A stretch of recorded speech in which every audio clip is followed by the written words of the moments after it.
Here, and yesterday we were doing the different types of non-verbal languages, and we had completed the body language, and now we will we'll just review it very fast. All that the different things we had discussed earlier. First was kinesics. So kinesics included eye contact, facial expressions, and these were the different expressions which we had discussed about. And next we go to the gestures, the handshakes I had told you. So which handshake now you are trying to use? Now trying to use which one?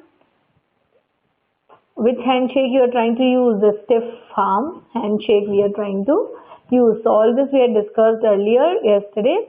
So I hope you had understood till here. Now we will discuss about the para language. As I told you, it is the associated hidden language with your verbal or oral language is the para language. So here is an example for you. So the statement is the house is on fire. So I say like this. The house is on. I'll say like this. The house is on fire. You will get no impact of it. You will feel, you will not, you pay any heed to my words. You will just not listen very carefully. But if I say, the house is on fire, see the difference. The house is on fire. So now, when I'm saying the house is on fire, I've stressed the tone, and my tone is suggesting that something alarming has happened.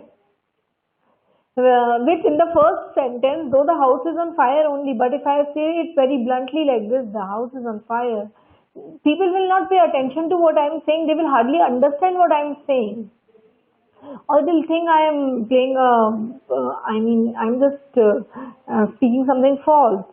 So this is, very important to match your stress with your sentence. So this is what is called as this is what is called as stressed and unstressed voice modulation, which we were talking about yesterday. So the flow of voice is very important. The pitch, maintaining of the pitch, and the tone and modulation is very important related to whatever you want to speak. Next is posture. So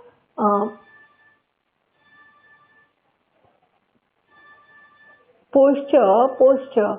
Now you can understand, I told you yesterday about the posture. Excuse me.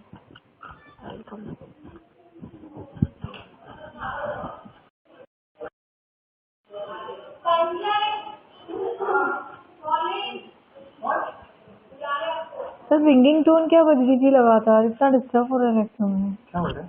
कुछ ringing tone हो रहा था continuous, अभी बंद हुआ है. अब posture. So sorry for the interruption. Now posture. So posture is the way it's related to your body, how you stand, how you sit, how you place your body. So that is what is posture. So sitting straight is suggestive of your confidence, your attention paying.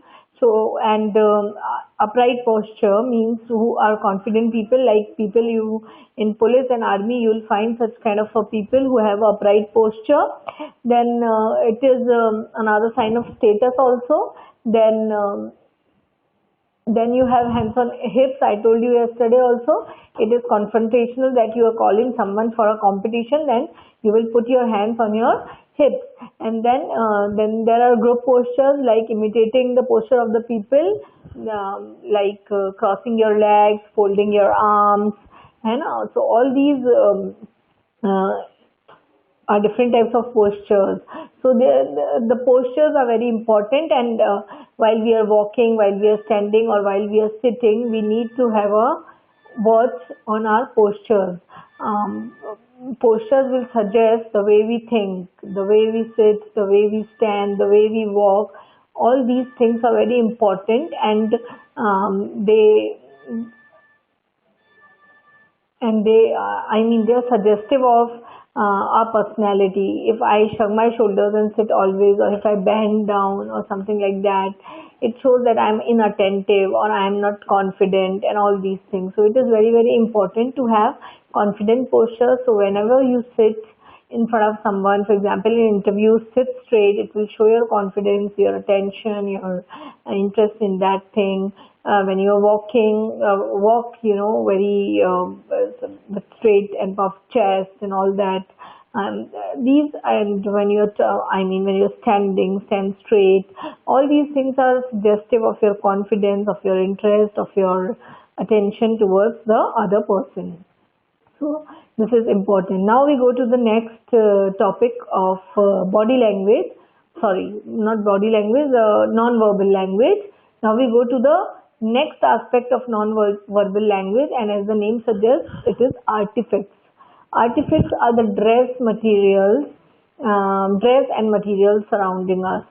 The dress, what we are wearing, the materials, what are surrounding us. For example, I'll tell you one example. There was one person who went for an interview, and he was very well prepared.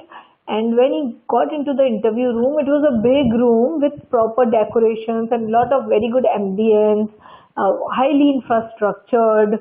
There were so many things, lot of artifacts were there. I mean, artificially designed objects were there, and it was a very high class, highly evolved technology was there in that room, and it was a very highly kind of very elegantly designed and very hi-fi kind of a room it was, where he had the excuse me, where he had the interview.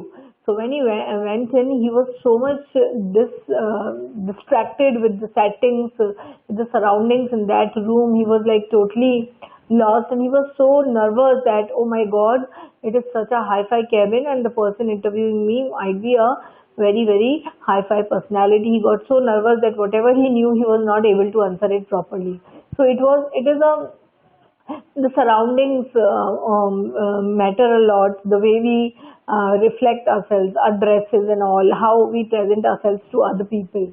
So this is what is artifacts. Our dresses, our colors, our surroundings reveal our personality. The way we keep our home.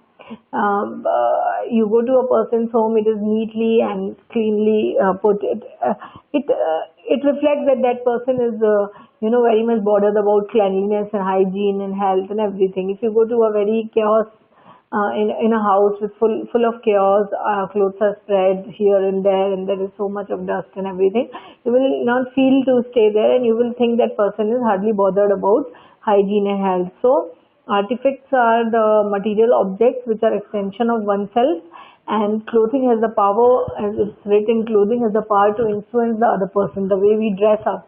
Our personality is revealed through our dresses. Now, you can notice this. You can go to a telephone booth, and there you will see that when you're putting that the change which is left in the booth, so the people who are very well dressed, a person responsible there will return his change to him, whereas a person who looks very poorly dressed, so they will never get the coins back. So because such persons are not cared of just because he did not look good. So it's like how you dress up yourself, it reveals your personality. And this is one of the surveys which was conducted, and it was found out like 77% got the return back when they were well dressed, and if they were not well dressed, hardly anyone cared to give them the return. Now next was, several studies have also been conducted regarding, uniforms of schools and high status clothing, etc., which are compliant to your way of thinking and your attitude towards your life. So you should always be, I'm not saying brightly dressed, but very, very nicely dressed, and you should wear good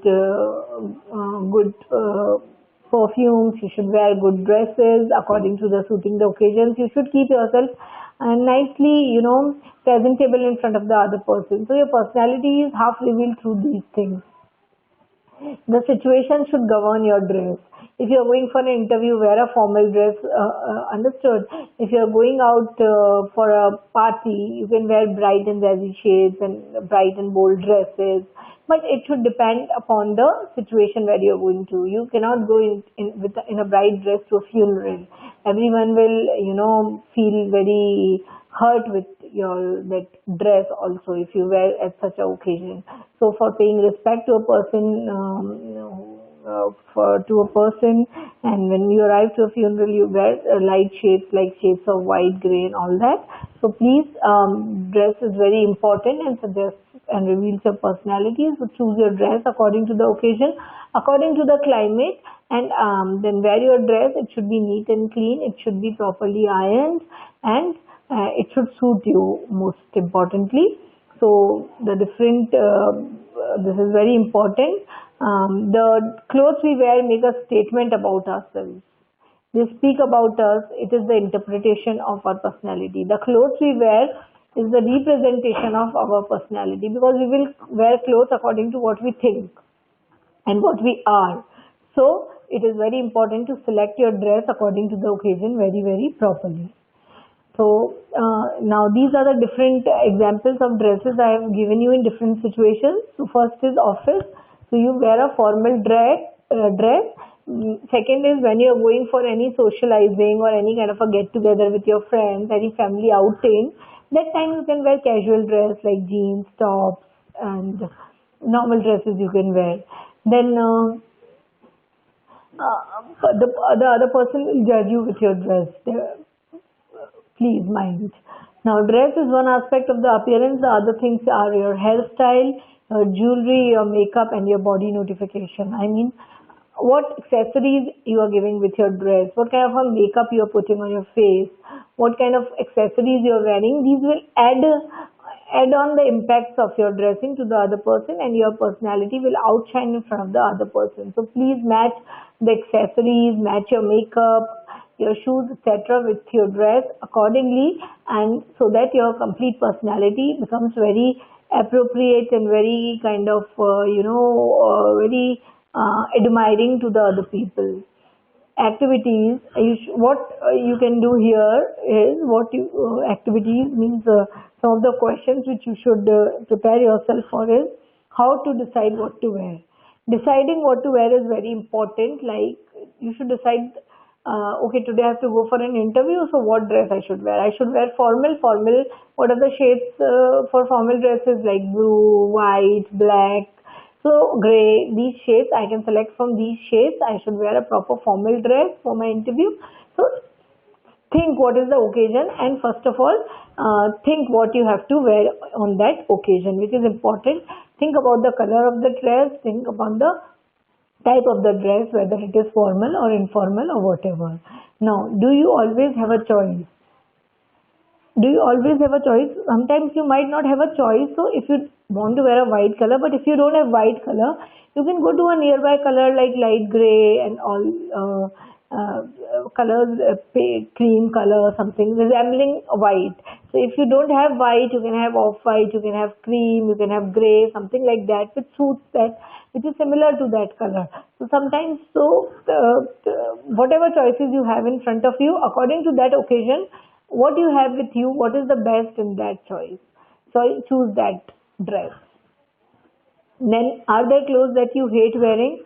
Are there some clothes which you don't like to wear and you have to wear on a particular occasion? Then try to find out the alternative sources, that if you hate wearing something, then what else you can wear instead of that and which you will love to wear. Now, do the clothes you wear make a statement about yourself? Do you think that what you wear is actually the way you feel you are? Yes, it is very important to wear the dresses according to the way we think, not according to what we have.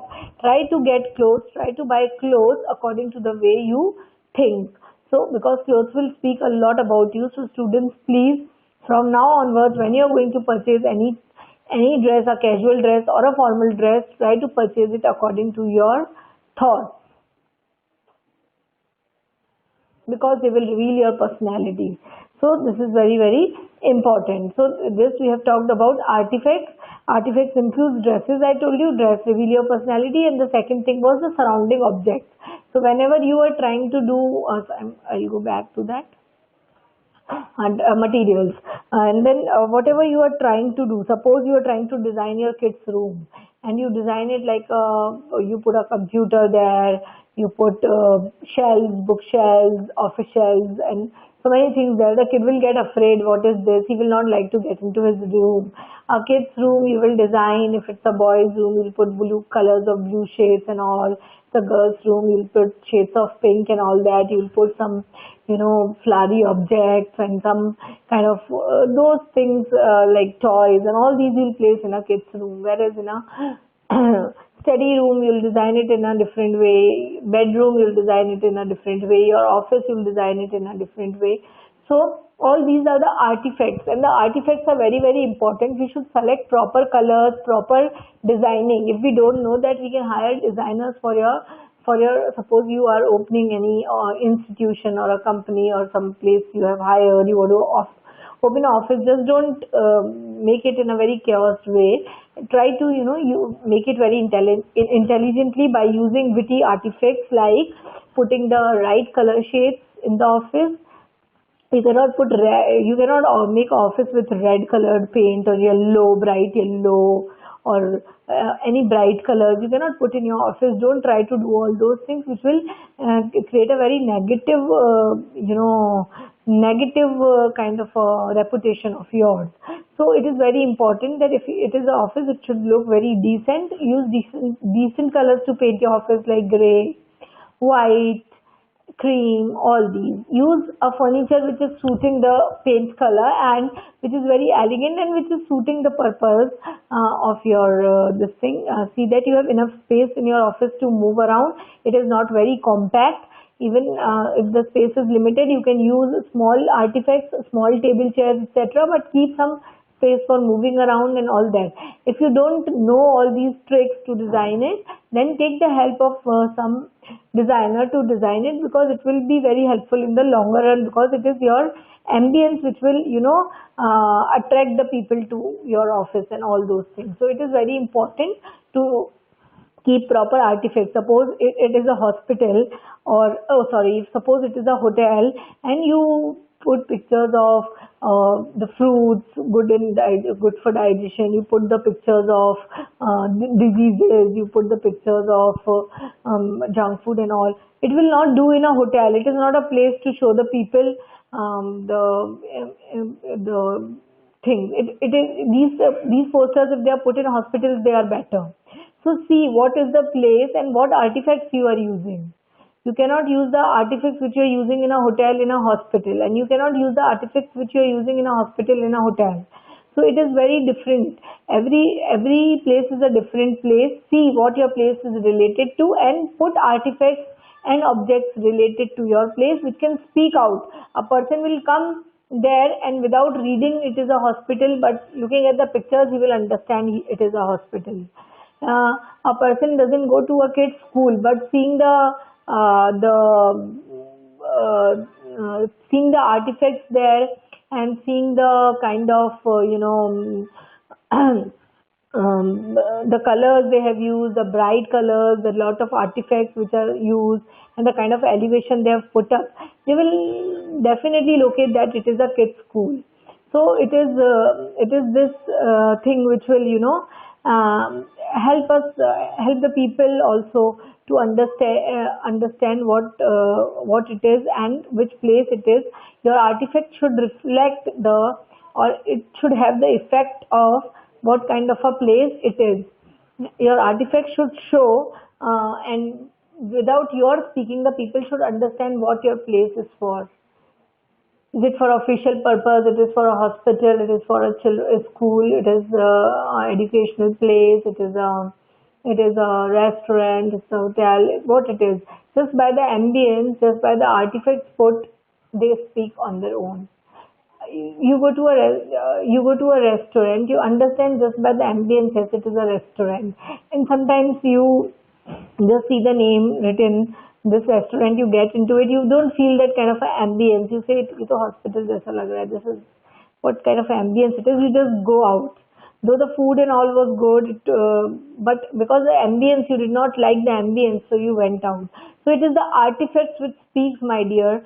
So it is very important what objects we are taking in the office, what objects we are putting in our office, what colors we are using, what designing, what layouts we are using, what kind of spaces we are keeping. Everything is very important and gives and the way you design your things and the way you put your artifacts with minimum material also, you can design your room very properly. It is not that you require always a lot of money to design your rooms properly. With minimum things available, minimum raw material available, also you can design an elegant and speaking room, so, or an office. So it should be intelligently designed and minimum objects should be placed. It should not be always hi-fi, jazzy and all that.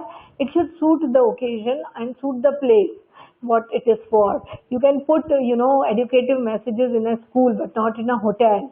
You can put, beautiful artifacts in a hotel, but not at a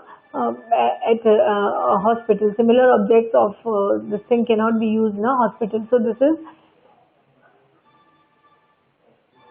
this is very important, students, that the artifacts, what are the artifacts? The objects surrounding us. So it is very important to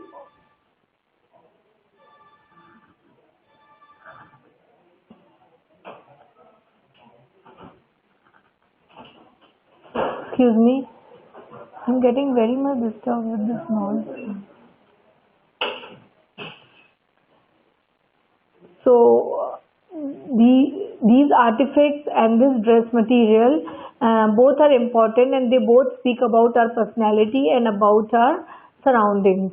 And the place where we are speaks about us, speaks about what kind of office it is, what kind of institution it is.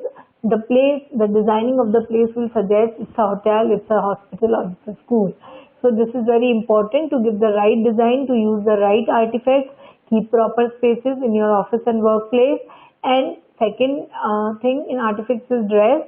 Choose the right dress according to the right occasion, to choose good shades of colors, and the shades of color should suit the occasions.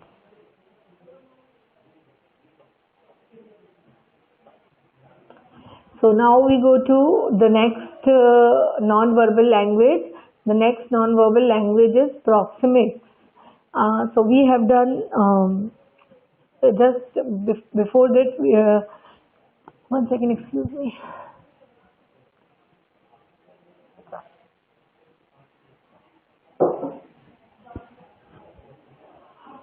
Just before this, we have completed with artifacts.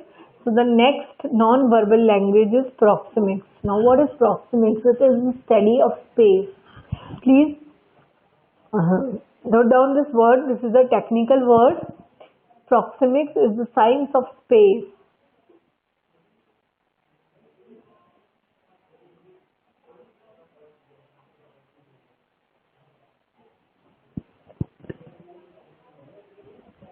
The science of space, which shows which shows our relations with the other people. According to how we behave with the spaces surrounding us, will show our relationship with the other people. So there are different types of spaces based on this.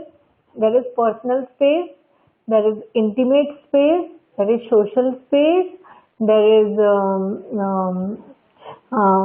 there is social space, and there is general space. So this is what is Proxemics. It is the study of space, and our behavior is judged based on our relation to this space. We will be very comfortable with the people we know. We won't mind sitting very close to them, shaking shaking their hands and all those things if we know that person very well. But with a person whom we don't know, we will try to sit little apart. We will not like the closeness of that person too much. So this is, our behavior will be judged just by our relation with the space, how we are how we are relating ourselves to that space. If we are sitting very close to the person and comfortable in touching and that person, it means we are very close to that person. but we will be always hesitant in sitting close to the person whom we are unknown of, or a stranger, because we are not very close to that person. So we are strangers, so we would not like sitting close to that person. We'll always want some space in between. So this is what is this attitude of ours towards the space will suggest it will be a language which will speak about a relation with that person. Then there is social space, like we go for social gatherings. Some, for example, a speech is going on. So Indian people, I should not say, but they have minimum sense of proxemics. What happens in a crowd? Everyone will like to go in the front, and what will happen because of that? They start pushing each other, bumping into each other, and it is like we behave in a very uneducated way, like we don't have the knowledge of space movements, and we will try to make the other person very much comfortable. Say, for example, we have to get into a lift. So when a lift stops, we should first be on the side and let the people coming out of the lift come first, and then we should enter. But here what happens, we generally, what we try to do, the people are trying to come out, simultaneously we will try to get enter. We will bump into them, we will we will hardly care that we are hitting someone, or people will push and hit and bump and then get into the lift, and which is very very which sounds very very bad, very like it sounds as if you're not educated, you don't have manners, and you don't have the you don't have the you don't know the way how to behave when in a crowd. So this is something very absurd. So students, we now being educated people and educated citizens of the country, we should have the understanding of the social space. If we are going in a crowd, we should see to it, like for example, in a bus, a lady is standing with her child, and there are like youngsters who are sitting and they are hardly bothering, which is very wrong. And this is a wrong study of space. We should first give spaces to the old people, to the children, and to the ladies with children in their hand. It is a very very good gesture. It is very being educated, we should have that much common sense that we should understand the study of space, that they require place to sit. Youngsters can even stand. So in crowd, we should have a sense of social space, and we should try to give place to the people who are physically disabled, or who are weak, or who are old, or who are ladies or children first. This is very very important. And then in crowds, we should not try to push and hit and bump into each other. Other than that, we should give enough space to the other person to move, and then everyone should not rush to everyone will not get the same place. Everyone should not rush for that. We should try to behave very patiently when in a crowded situations. So this is what is proxemics, which teaches us how to govern ourselves and how to relate ourselves to the space, and which will speak about a behavior and relation with the other person. Then example, we will behave in a different way at home. At home we can be very close with our parents and all. We'll sit very close to them. We can hug our parents and all that. We'll be very comfortable because we have a close relation with that. At school, we will have a different behavior. We will always keep some distance from the teachers.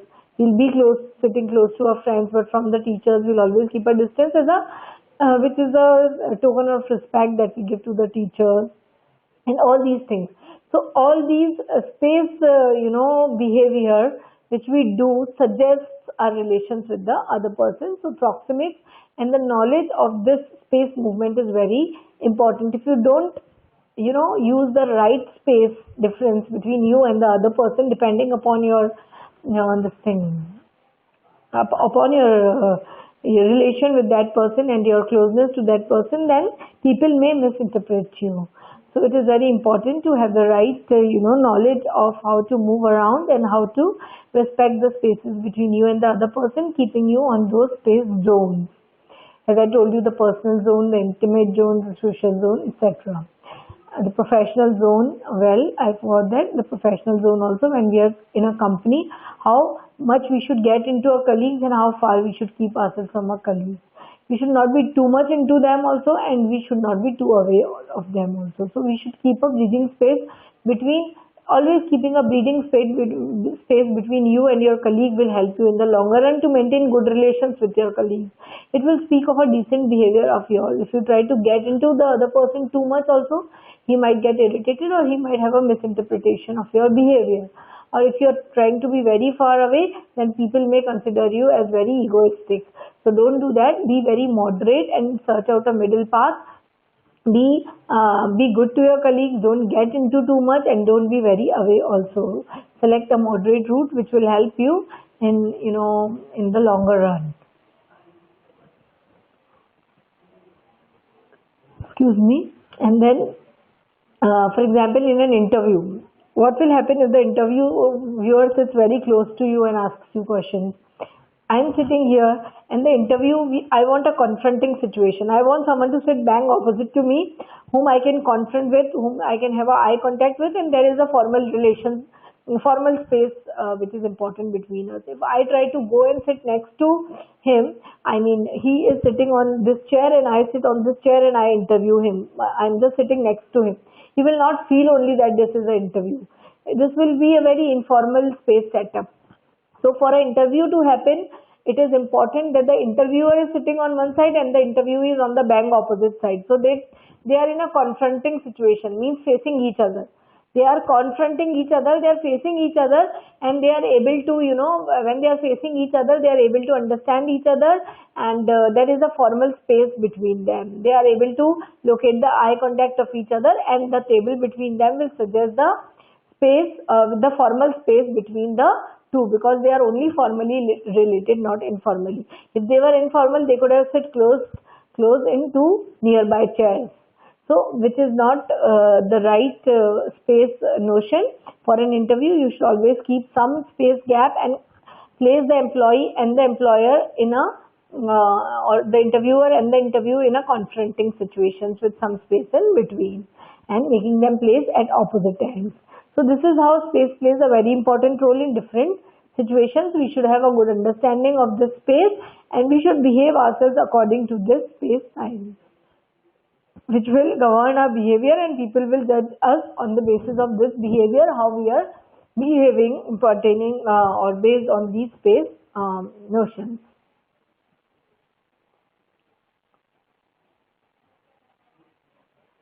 Now, then the space also speaks something about dominance and all. For example, you're going for a movie in a cinema and you're sitting with, suppose one husband and wife is sitting. So wife will always put her hands inside the chair, whereas the husband, you'll see mostly, will put his arms on the chair rest. Because it is always that the males are more dominant than the females, so they will try to occupy more space and be more restful than the females. So generally, if you go and notice also, I'm not saying all are same, but this is the general notion of space which is there mostly in the Indian society. So you will find that the female is hardly getting any space to keep on the chair rest, whereas the males are always keeping it and they require more space than the female. So this is another thing which will tell us the dominating behavior of the male. Then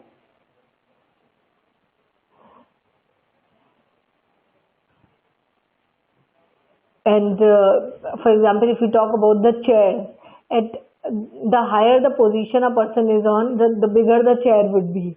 So we judge by the space or the chair, bigger chairs given to the bigger persons, that he has reached such a high position, he should have a big chair. The students get small chairs to sit, the teacher get a bigger chair. And apart from that also, if in an office, the boss will have you can see the boss will have a heavier and a bigger chair, whereas the subordinates will be having small chairs. So that also, big chairs, big spaces given to more powerful people. This space only suggests that the more powerful people will be given more spaces more. So that is why the chairs would be selected, would be bigger in size than the other employees. So this is also the way how the spaces will tell us the behavior and the position of the person. So through this space we can understand the behavior of one person pertaining to the other person. Through this space we can understand the position of the person. Through this space we can understand the dominance of the person. So space shows us three things. It shows about the power and position of a person. Second, space shows us the relation of one person with the other person. Is it an informal relation? It is a formal relation. It is an intimate relation. It is a social relation, or it is a I mean some personal relation. So the space will explain us this also. The third thing which space will explain us is about the dominance of that person, how much dominating he is. If he is trying to occupy a bigger area and for his arms, legs, and then the other person sitting next to him, it means he is trying to be more dominant than the other person. As I told you the example of the cinema hall. So this is all about proxemics, which is the space science, and which tells us or gives us different notions of the space. The bigger the space, the more powerful the person is, as is told here. Now, consider this. Consider now, as I have explained you now what is proxemics. It's the study of space science. Now see and consider how spaces are occupied within a classroom. In a classroom, see how the teacher's space is marked out, how the other space is occupied, where would a newcomer or visitor to the class sit.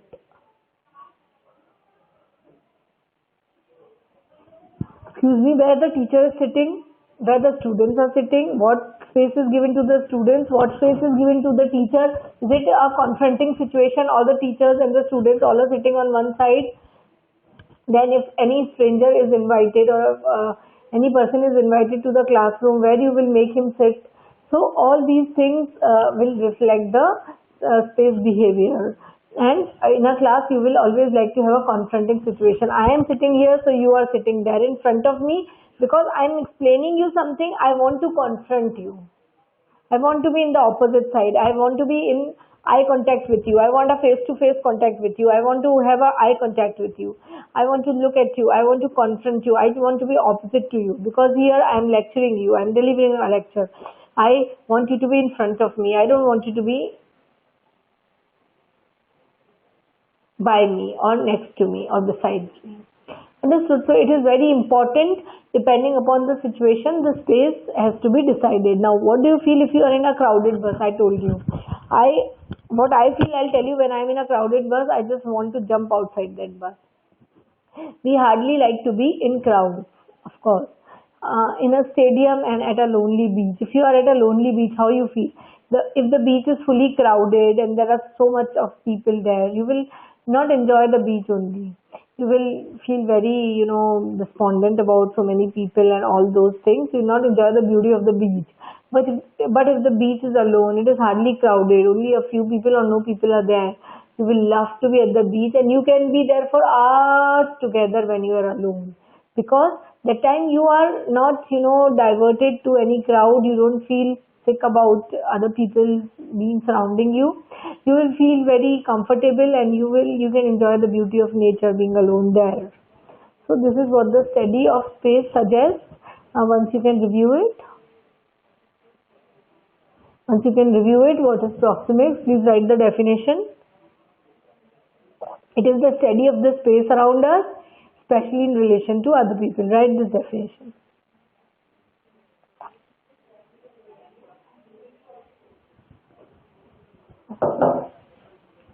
Please write this definition of proxemics. I would like you to write it down and write examples of at home, at interview, at school, at home, at interview, at school, in a crowded bus, and at a lonely beach. Write these 4-5 examples. Come on, fast.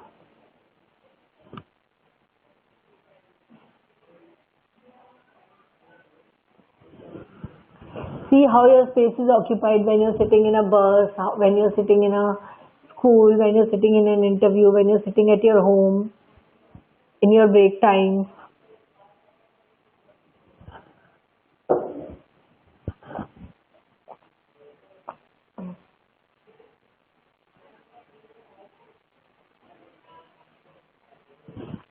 I hope you have written, and these examples also, at home, at work, at school, in a classroom, in a hospital and in a lonely beach and in a crowded bus. Please put questions related to this now. Place yourself in different spaces and consider how you feel or how you would sit in that particular space. Now next we go to chronemics. Now what is chronemics? Chronemics, as we had earlier talked about time management. So this is the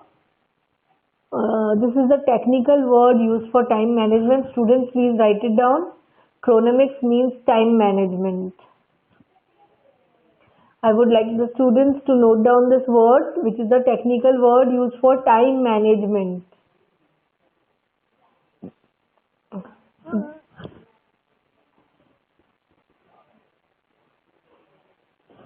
How you feel, suppose, example,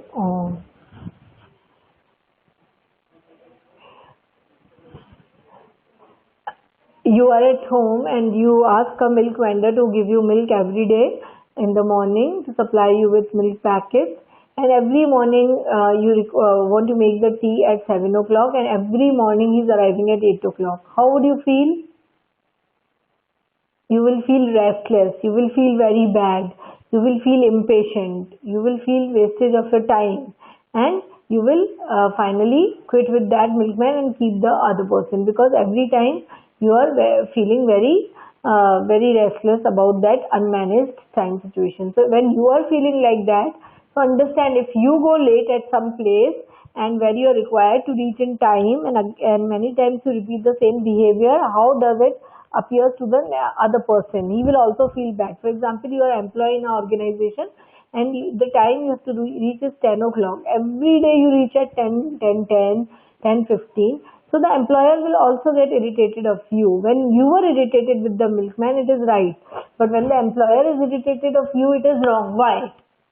It should not be, because when you want the milkman to supply milk at time, without which you were getting restless, similarly the employer wants you to be in time, otherwise he will also get restless.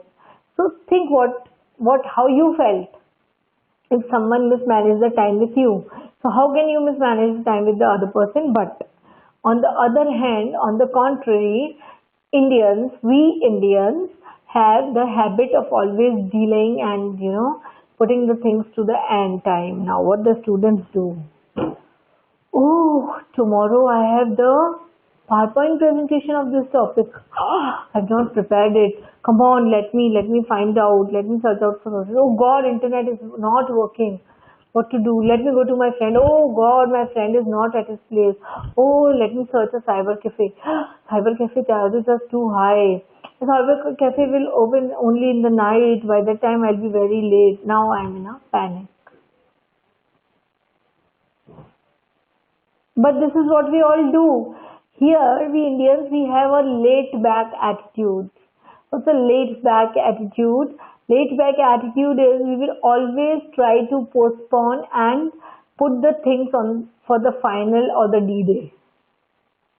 When the things are just on your head, then only you will do it. The parents and the teachers are telling you please study dear, please study. You will not study, and when the exams come, some students will commit suicide, some will become nervous, some will get hospitalized, and some will create hospitalization to the family members. Yes or no? Yes, it happens because you are not punctual with your time. You don't have time management. अगर आप शुरू से पढ़े होते, if you would have studied from the very beginning, at the last moment you wouldn't have come to such a situation where everyone gets into a jeopardy. It is very important to manage your time. If you would have studied from the beginning, at the end you might be relaxing. But we are just bang opposite of that. Entire year we will not study, but when the exams have come on our head, that time we'll think, now I have to study. That time you will get, mad, and so many stupid things will happen because of that reason, like you getting ill or your family members getting ill, or some students who are failing who will commit suicide for useless matters and create wrong examples, and others will bunk from the exam because they are not prepared, and there are many other things which will happen. Now, as I told you, the teacher have given you some project, and 1 month before, बेचारी teacher ने, she has given the project to you. But you will blame the teacher. Teacher तो हमें इतना काम दे देती है, teacher तो हमें इतना काम दे देती है. What is it? It is for your welfare only. She is giving. It's not that those projects or those things she is going to keep it for herself. It is for you to get more creative, more awakened, and to gather the knowledge that she is giving you practical assignments.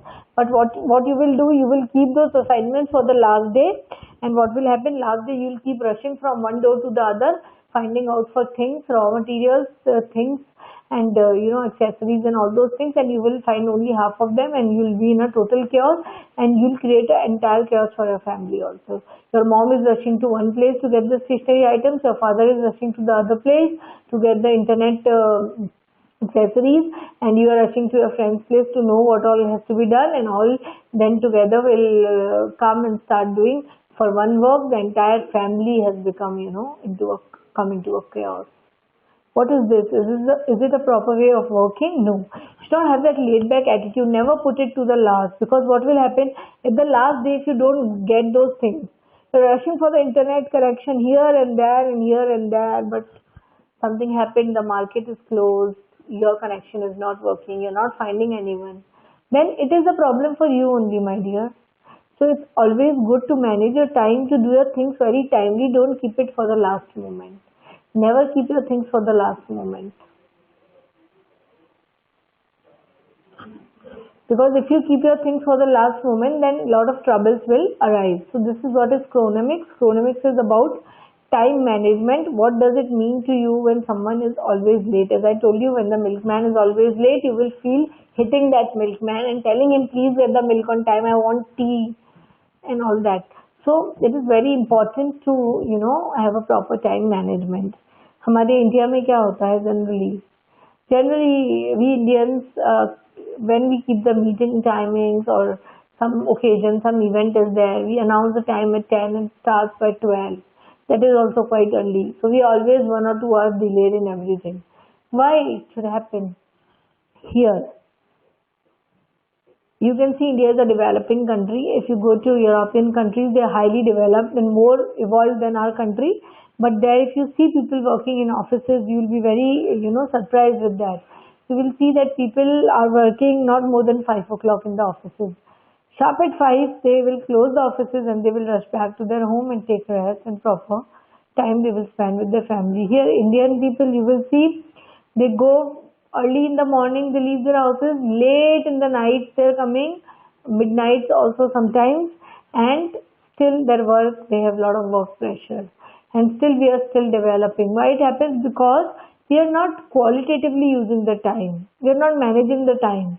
If we have 5 hours to work, 3 hours we will waste in useless gossiping, shunting around and wasting time in other things. And only 2 hours we will be concentrated on the work. So because of that 3 hours gap through the entire day, a bigger gap is created, and always you have to go and work late nights and all this. And then the entire blame goes to the company. That the company gives us so much work. My dear, the Europeans have the equal work which we have. They have more work than us to do. But still they get free in time. Why it is? Why they get free in time? They get free in time because they are very time punctual and they use the time very qualitatively, not quantitatively. If they have 6 hours to work, they will devote entire 6 hours for working. They will hardly take time for break. They will hardly, talk to each other or waste each other's time in gossiping or, useless internet chatting or chatting on phone and all that. What Indian people do, we try to, what we try to do most of the time, we will keep chatting on, chatting on internet, talking on phone, and, uselessly, surfing internet and useless gossiping with the colleagues in the premises. And what will happen at the end of the day, there would be a lot of work which is still remaining, and for that we will sit for hours together more, and we will have to spend, extra time because work to hame hi karna hai. And if the present time we have wasted, then later part of the day, we will have to work.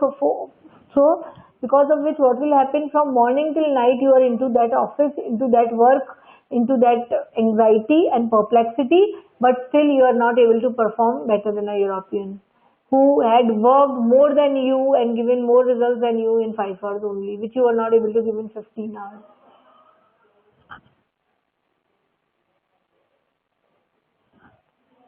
So that is why, chronemics, that is time management, is very important. Please write the definition of chronemics. Chronemics is time management.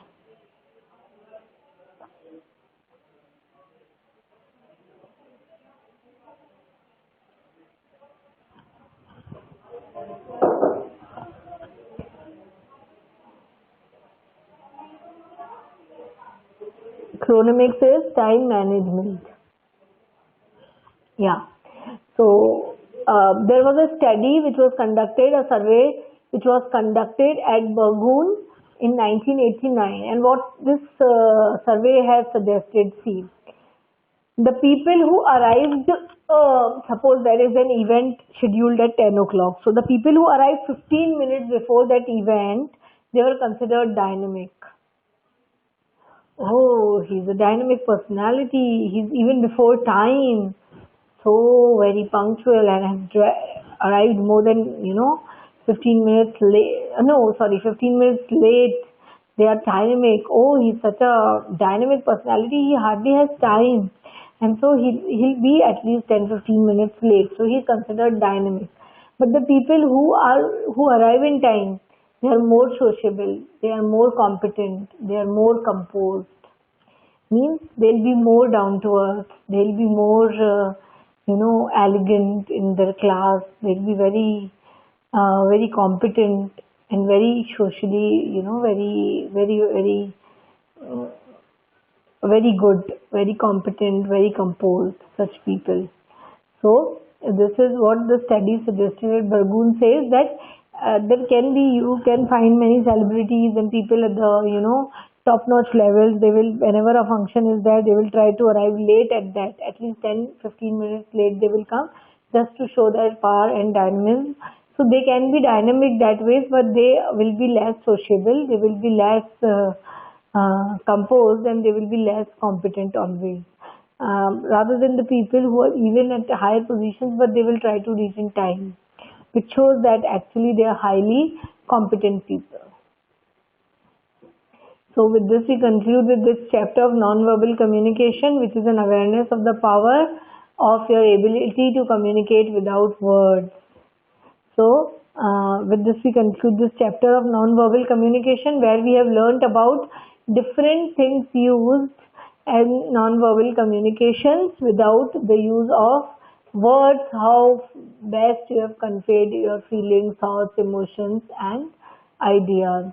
So I would like you to write the keywords, the non-verbal communication keywords. These are the 5 non-verbal communication keywords. Please write them down, students.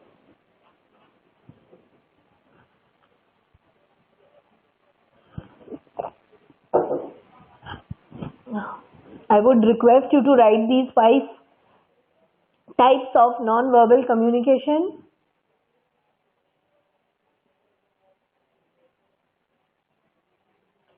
I request all of you to please have a note of all these 5 different types of non-verbal communication. Kinesics, paralanguage, artifacts, proxemics, and chronemics. I'll repeat it. Kinesics, paralanguage, artifacts, proxemics, and chronemics. Please write a note of these words. This is the main keyword for this chapter. These are the main keywords for this chapter, students. So the first word is kinesics. What does it mean? Write in bracket its meaning also. Body language. Kinesics. Write in bracket body language or behavior. Whatever you want to write. Write it. Second is paralanguage. Write in bracket the hidden language. Use the words tone, I'll say tone, pitch, voice modulation, accent,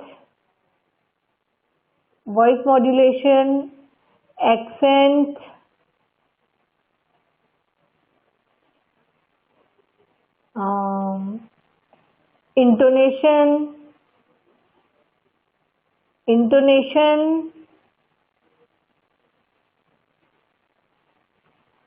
pauses, and pitch. All this please write in brackets near the para language.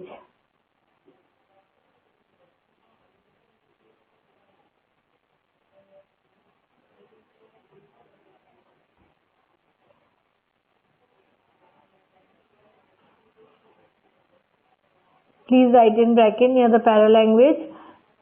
Pauses, pitch, voice modulation, intonation, tone, etc. The third one is artifacts. Artifacts, write in brackets. Artificial objects used in decorations. Artificial objects used in decorations, comma, dress material or dresses. Write it with comma, write dresses. Write dresses. Artifacts in bracket write artificial objects. The design in your room. Artificial designing, artifacts and dresses. The dress code, the dresses. Why schools have uniforms only? Why they don't allow you in color dresses? Because dresses speak something. When a child is going in uniform to a school, he will always learn to be disciplined in life. He will follow the particular rules set by the organization. The dress will speak about the school. So that is why the child is wearing a school uniform. It will give a more impact than any other normal color dress he is wearing. By the school uniform, he will be recognized that yes, he belongs to this school or he belongs to that school. Just by the dress he is wearing. So the dress will speak about the school. Next is proxemics, the study of space. So in bracket proxemics, in bracket write the study of space. In proxemics, in bracket write the study of space.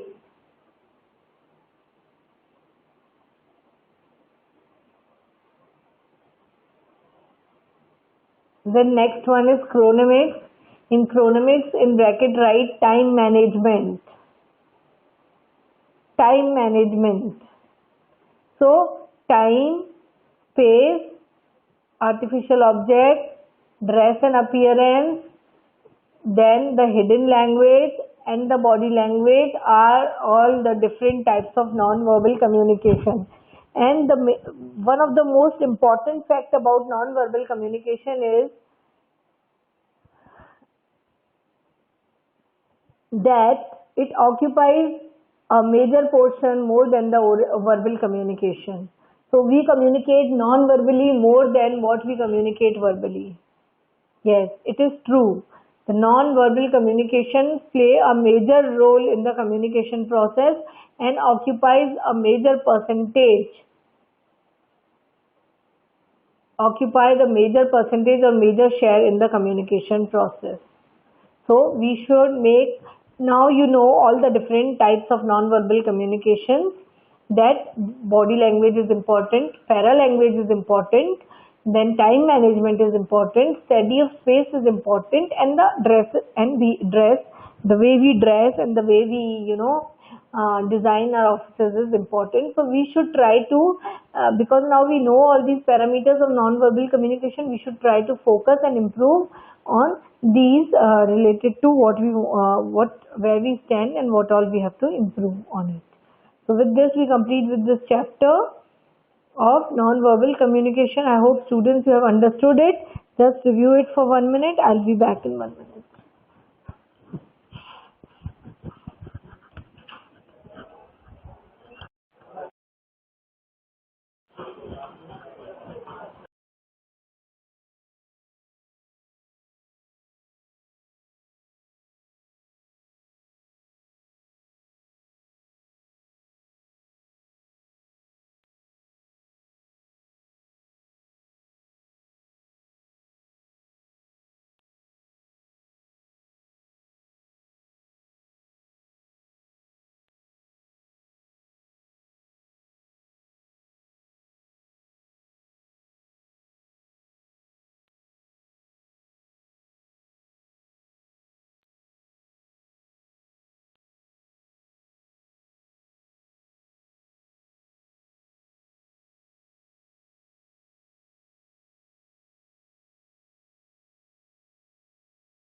So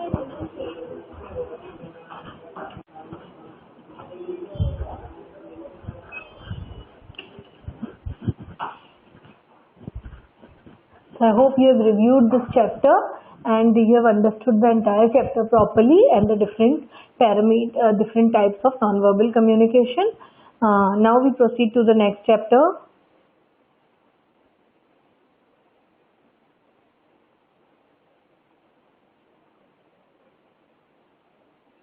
and that is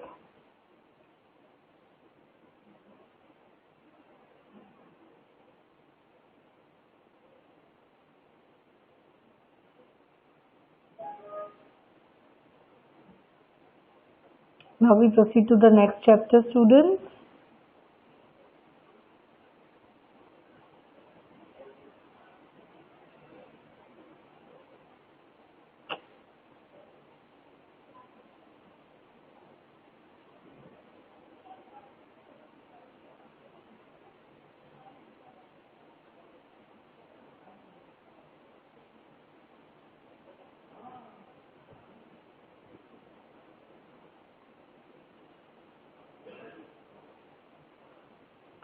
So the next chapter is the formal and informal channels of communication. Formal and informal channels of communication.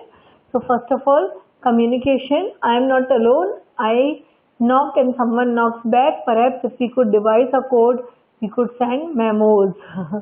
So it is very important that you communicate with each other, and you can never be alone. You always require the other person to talk to you always, and there should be always someone who should knock back at you. So this is very important in life. Now, the role of communication in organizations. So first of all, what is the key purpose of communication? Now we are going towards business communication, because we have understood what is communication, what is effective communication, what are the communication skills, what are the do's and don'ts of communication skills, and we have also understood the different types of non-verbal communication. And now we move to the the role of communication in organizations. How and what role does communication plays in an organization? The communication in an organization is for business purposes. I'll repeat, the communication in an organization is for business purposes, and so it is called as business communication, because it is the communication used in the organization is related to business, and so it is called as business communication. What are the key purposes? Let us see the key purposes. One is to get others to behave in the desired fashion.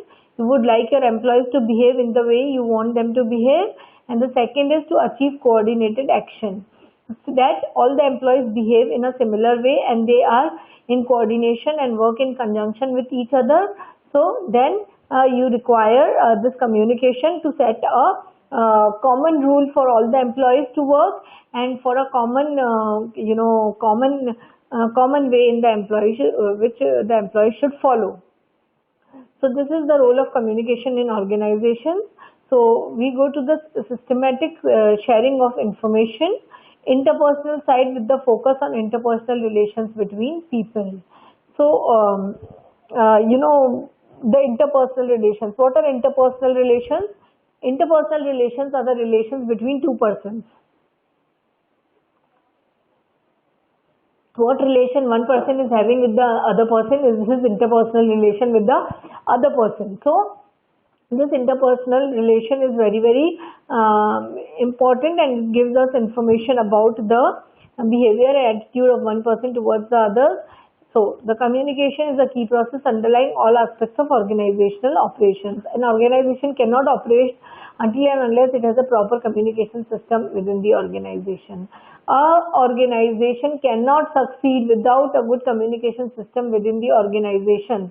Our organization will fail if the communication system is not proper, if the channels of communication are not properly governed, because it is through a proper and systematic communication system in the organization that the organization can grow. If there are no timely meetings held, if the employees are not told about the policies, the rules and regulations of the organizations, if the employees are not told about the future goals and plans of the organizations, if the employees are not told about the code of conduct, They will not behave in accordance with what the management wants to behave, and because of that there would be a big lacuna created in the company and the productivity will decrease. So students, it is very important to have a proper communication system within the organization. The employees need to communicate with the management needs to communicate with the employees need to communicate with each other, the subordinates need to communicate with their bosses, the bosses need to communicate with the subordinates.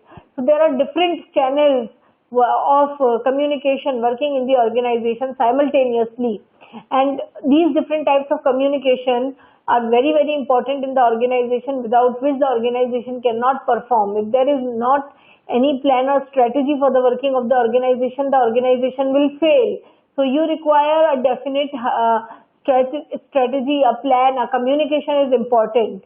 If the employees are facing problems but there is no one to listen to their problems, the employees will leave the organization, they will feel dissatisfied, their morale will be low because there is no one to listen to them. They feel very very alone in such an environment. They don't get the feeling of belongingness. They feel very hurt that there is no one to listen to their grievances. So without communication it is not possible. There should be a system of listening to the suggestions and grievances of the employees from time to time and addressing them from time to time, because they are an integral part of your company. The employees should be heard of. A proper communication system with the employees is very, very important. Regular interviews, regular meetings, regular feedbacks should be obtained between the management and the employees for a smooth functioning of the organization, because if all these things doesn't happen, then the company will never be able to obtain a smooth work or do the work and get the work done and get the targets fulfilled within time, because everything depends upon communication. If the things are not communicated, okay, fine, I'll give you one example. You are a student, so I'll give an example related to you. You are told today that tomorrow is your this exam. How would you prepare? How would you do in that exam? Either you will quit coming in that exam, or if you decide to come also, you will be in a total chaos today and you will prepare very less and you will come for the exam half-heartedly because you were informed very late for the exam. At the same time, if I would have given you a timetable 10 days before for your main exams, that yes, students, your main exams are starting from this 15th of August or whatever, from this date your exams are starting. So you will be knowing that I have 15 days in hand to prepare for my exams. You will have the heart and the will to work for it because you will have the time for it. In between, you're informed timely. There is a proper communication which has happened. But if my communication would have been delayed, tomorrow is your exam and I tell you today, you will hardly be able to prepare. So that is a miscommunication. The communication has to be timely. The communication cannot be delayed. You have to take care of the timings of the communication, and because, if you are informing it late, it is of no use. The holiday is tomorrow and I don't announce it today. Tomorrow when the students come and I say today is a holiday, the students will feel like slapping me because they will think that why ma'am had called us all the way. If it was a holiday, she should have declared it yesterday. We wouldn't have come. They spent the money on traveling and all, and when they came and then they even did not felt happy on my announcement of a holiday because they were not aware of it before. So my communication is delayed. So it is very important for a good communication to happen that it should be timely, it shouldn't be delayed. When the need is there, I need to communicate. So students, I want to tell you that business communication is a very important part of organizational success, and the organizations which don't have a proper communication system within them, they're never able to succeed. For the organizations to succeed, they need to have a very proper communication system inbuilt in the organization, and the communication system has to be between the different people, between the internal public and between the external public. What is the internal public? The internal public is the employees and the management, and the external public is so many. external public is the government. External public are so many institutions which are attached to the company, the customers, the creditors, the banks, the government and non-government organizations, the political parties, the stakeholders, all the stakeholders of the company. The company needs to maintain channels of communication with the different stakeholders of the company, whether it is internal public or external public. The company needs to have proper communication channel and a proper communication with the employees, which is the internal public, that is the internal communication system, and the external communication system for the external public, which comprises of the customers, the the creditors, the competitors, the government and the non-government agencies, the political institutions, and so many other people who are associated externally to the company. So there should be a proper external channel of communication and a proper internal channel of communication. I'll repeat it. There should be basically two categories of channel which are there in a company. One is internal and one is external. So what is the internal communication channel? Please write it down. Internal communication is within the company, means the company's communication with its employees and with its internal communication is the communication of the company with the employees, between the employees and the management. Please write down. Now external communication is with the external public. Because externally the company is linked with so many people like the customers, the stakeholders, the creditors, the banks, the competitors, the government agencies, the political organizations, etc. So that is the external communication channel. So if our organization is having a proper communication channel in the internal or at the internal level and at the external level, definitely the organization is going to succeed, my dear students. So for the organizational success, it is very important to have a ongoing communication between these different stakeholders of the company. So one important definition here you can write down is properly managing the communication process is central to the organizational functioning. Please write down. It's very important.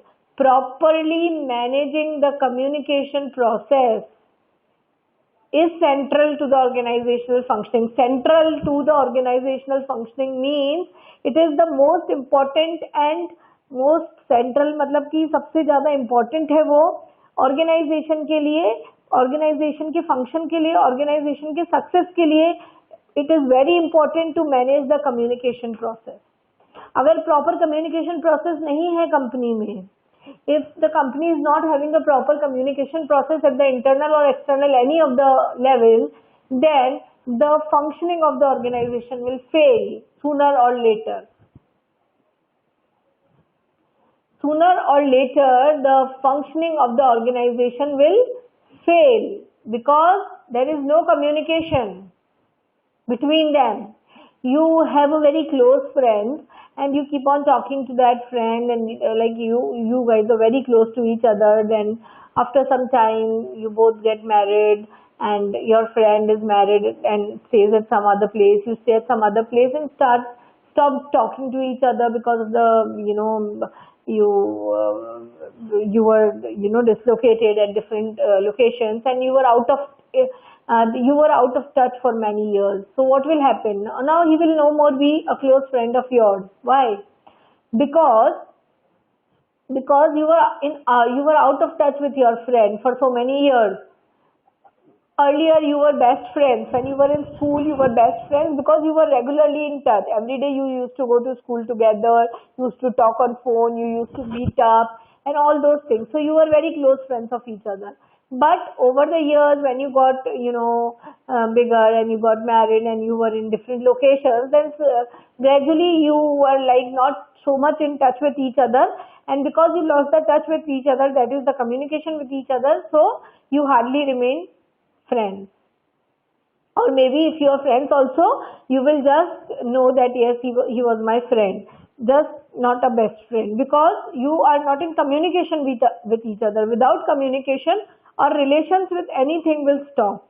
So communication is very, very important in any type, verbal, non-verbal, whatever, but communication is always very important, and it will always play a very important role. And in business communication, it plays a very important role in the functioning of an organization. An organization cannot function without communication.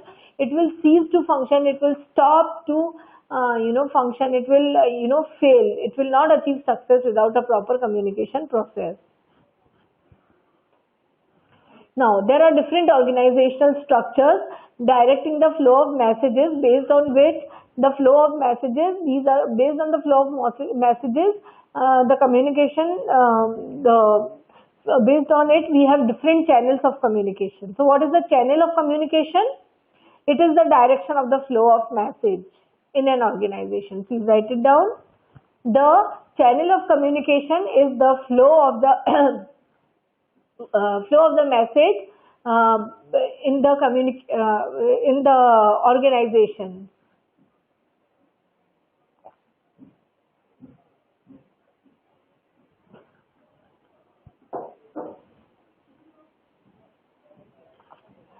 So the flow of message is the channel of communication. आपका message organization में कहाँ से कहाँ flow कर रहा है? From senior to subordinate, from subordinate to senior, from one employee to the other employee, from one employee to the customer. What, which direction your this communication is flowing? Depending upon the flow of your message, you can have different channels of communication, and they are called the formal channels of communication. Please write down. These are called the formal channels of communication. The flow of message in an organization will give rise to the channels of communication. The channels of communication can be of two types, students, two types.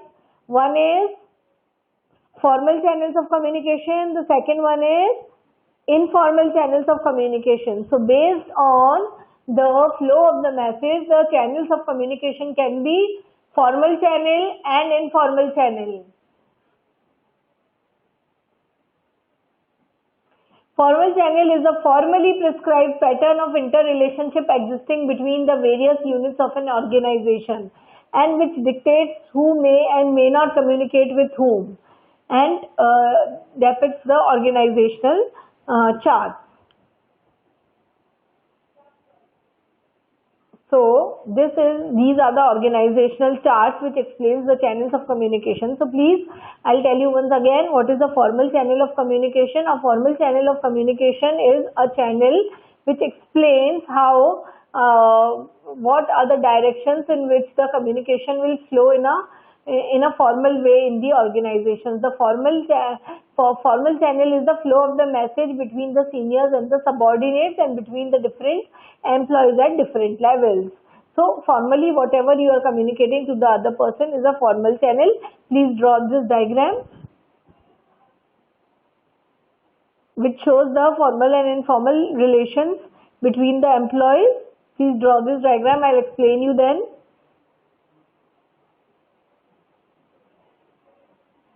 And you can write the heading of the diagram as channels of communication. You can see the communication can flow from here to here, here to here, here to here, here to here, here to here, from down to up, from up to down, from one level to the other level, this way, in the same level of hierarchy also. Please draw this.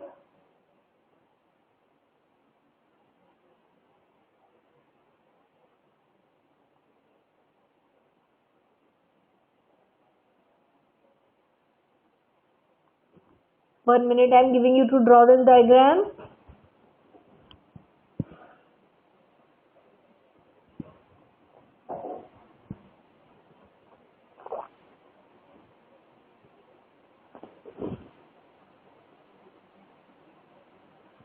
I hope you have drawn it. Now I will explain you. So this is the organizational chart, my dear students. And this organizational chart shows the flow of information or message from one level of hierarchy to the other level of hierarchy. Now I'll tell you what is hierarchical level. These are the different levels at which the employees work in an organization. The basic level and the second level and the third level and so on and so forth. So these organizational charts will show the different hierarchical levels in an organization. Hierarchy means the level at which one employee is working. One hierarchical levels can be from the bottom to the top. So in a company we can have people from a peon to the manager. So the peon is the subordinate hierarchical level and the topmost hierarchical level is the manager. So hierarchical levels are the levels at which different positions of the employees are placed. So the process of sharing official information is the formal communication. Please, you can write the definition of formal communication. The formal communication channel is the channel which shares official information with others who need to know it. Official information is shared with other employees who need to know it.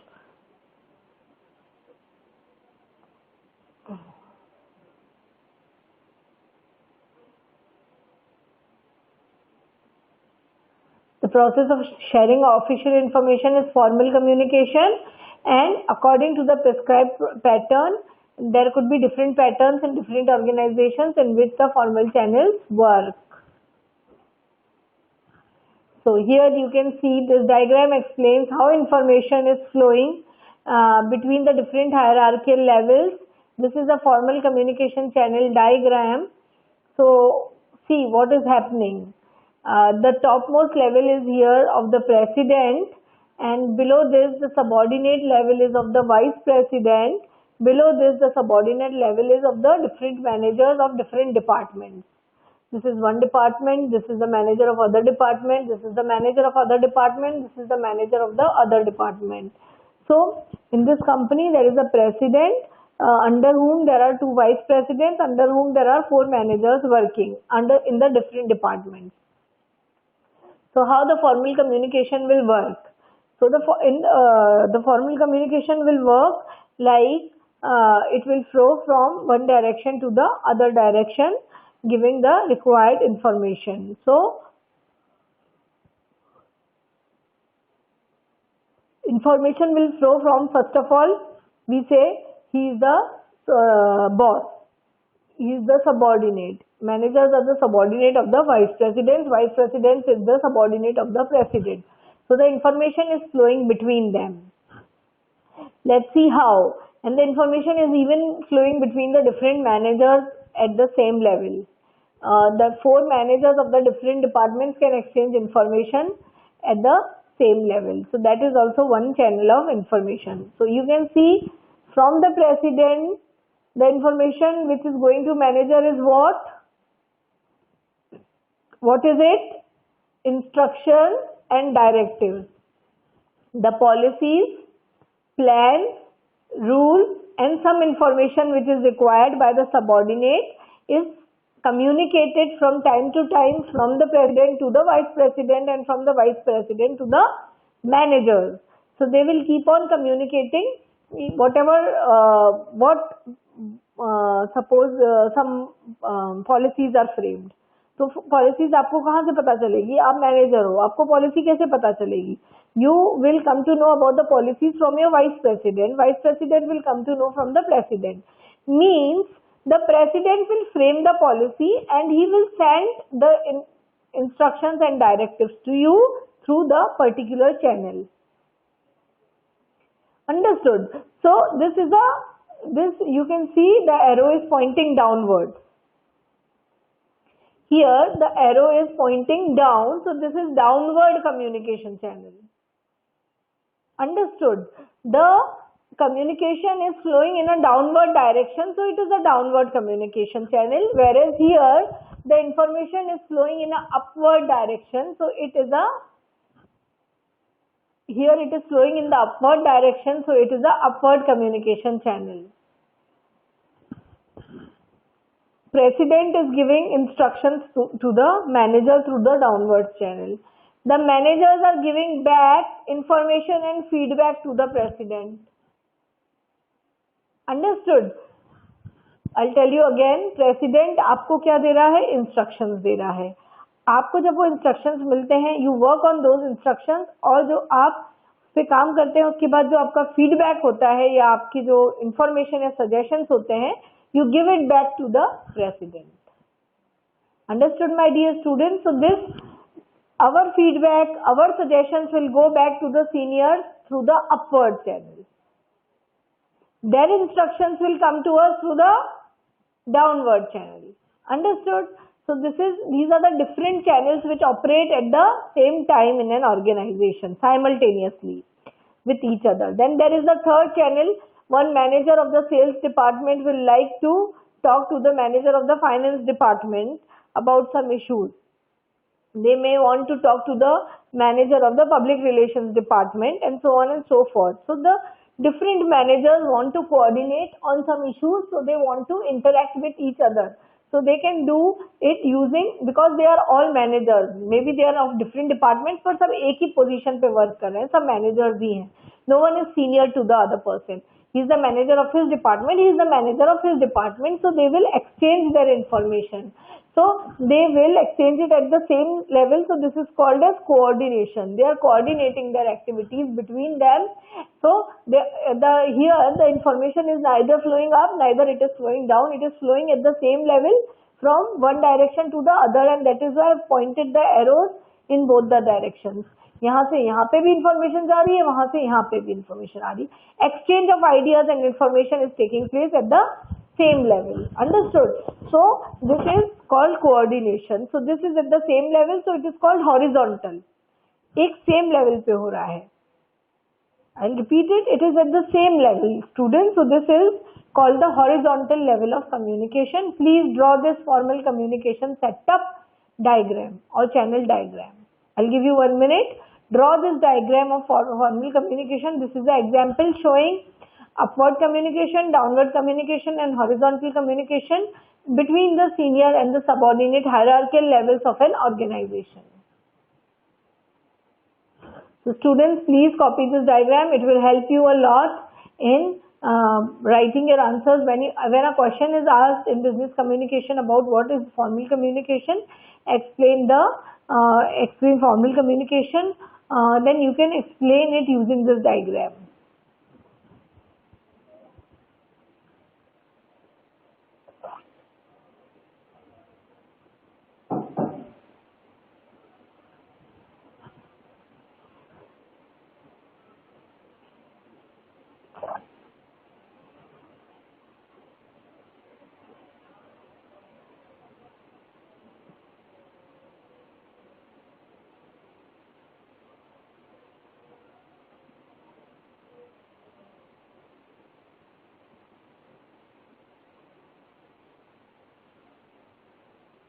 I hope you have drawn it.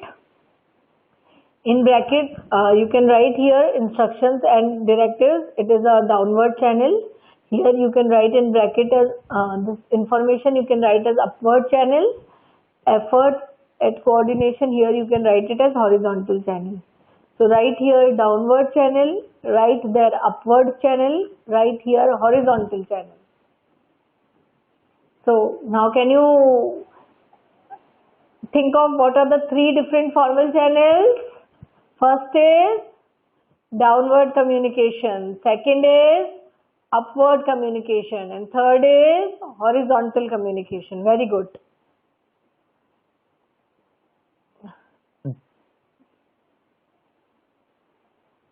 So this diagram explains us the different communications at all these different levels. Now we will understand each communication one by one.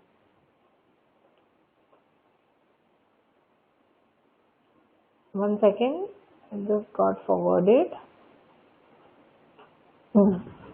Now, formal communication.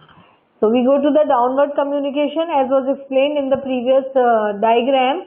Downward is the instructions, policies, plans, orders, memos.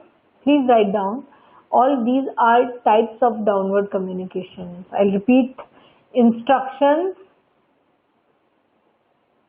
memos, orders, advice, counseling, instructions,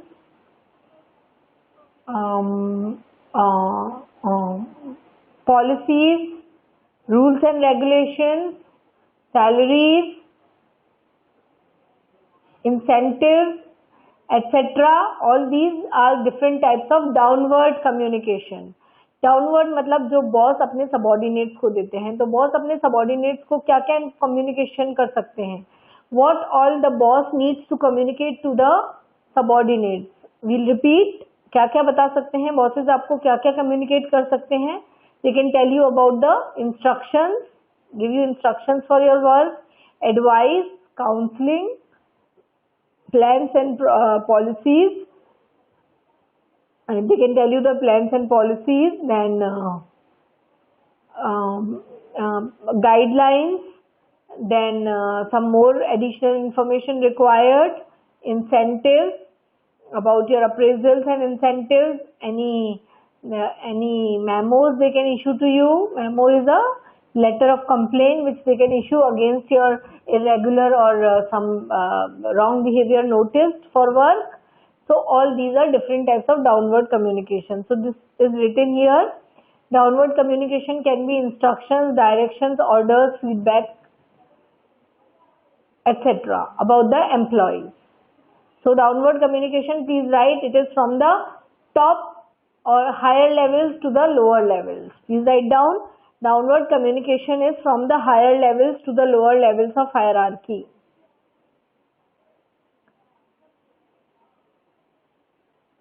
Written? Okay. So next is upward communication. Upward communication is from the subordinate to the senior. Now the information is flowing back from the subordinates to the senior. So what all it can consist of? Upward communication, the information consists of reports, feedbacks, suggestions, complaints, grievances, ideas, project reports, etc. So what all can be communicated from the subordinates to the seniors? Subordinates can give back the suggestions, they can give back the ideas, they can give back their feedback, they can give back the reports which are asked by the seniors to be prepared, they can give back the projects, they can give back all these things back to the seniors. So this is upward communication.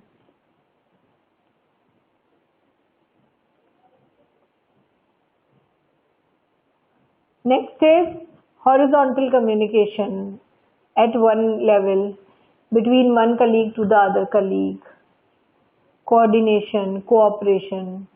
एक level पे जैसे कि 3 managers हैं, वो लोग एक ही level पे हैं, वो लोग क्या, why they will communicate? They will communicate for coordination and cooperation between them so that they have good relations, they can exchange their ideas and suggestions and they can work together in a way which will help all of them as a group. Please write down these examples.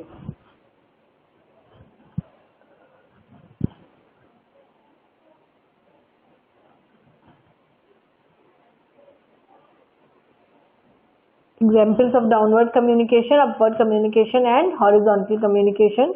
Please write down these examples.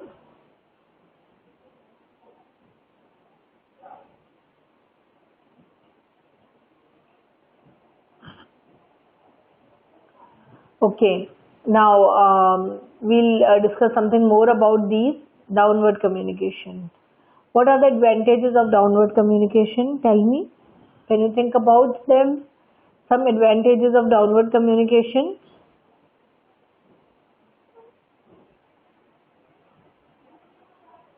Some advantages of downward communications. So some advantages are like if The bosses are regularly giving instructions. They are sharing the policies and plans, future plans, the future plans of the organization, the goals of the organization, etc. with the employees. The employees will always be aware of. Employees को हमेशा मालूम रहेगा company में क्या चल रहा है, what is going on in the company. They will always be knowing what are the future plans, so that they will like to stick to the company or not. Company का क्या expansion का क्या plan है, what the company is planning in the future, what kind of goals the company has, is it a suitable environment for me to grow and flourish further, has the company got some expansion goals or not. तो अगर company downward communication देती रहती है subordinates को कि ये company के plans हैं, ये पॉलिसीज हैं, ये रूल्स रेगुलेशंस हैं, these are the plans and these are the things and these are the instructions for the subordinates to work. If the company keeps on discussing all these things from time to time, so it becomes very good for the subordinates, because they will never be in a situation where they don't know anything. They will always have a belongingness situation. They will feel, yes, they are a part of the family where they are informed of everything. Like, for example, when you are in your family, your mom and dad will always keep you aware of what is going on in the family and what all needs to be done more, and everything you will know about your family. So similarly, for your organization, which is your second family, you should know about what is going on in the organization. So what are the future plans of the organization? So for this, the organization, through the downward communication, should keep the employees informed and updated in the form of instructions, in the form of in the form of plans and policies, etc., rules and regulations, etc. It should keep the employees always updated. So now what will happen if suppose I am the senior of the company and I don't share the plans and policies with the employees. So what the employees will not know only what is going on in the company. They will not know what is going to be the future of the company. They will feel unstable. They will be demotivated. They will be demoralized, and they will not work properly because they are not having an idea about what is the future plan and what is the present situation of the company. It is through the information which is given by the company time to time through the downward communication to the subordinates that they keep on knowing about what is going on in the company and what is going to be the future of the company, which will make them stable for the company. So this is very, very important. Now, the downward communication can be in various forms, like it can be in the form of a piece of advice. It could be in the form of an order letter. Please write down the forms. Order letter. Please write down the forms here. I'll just mention you the forms. 1 second. Here, I just forgot to mention these forms. So here you can write, here as you can see, you can write the forms of the different types of downward communication. You can write the different types of downward communication. The different types of downward communication. Examples you can write. I am writing it for you. You can copy it down. It can be like order letters. It can be memos. It can be advice.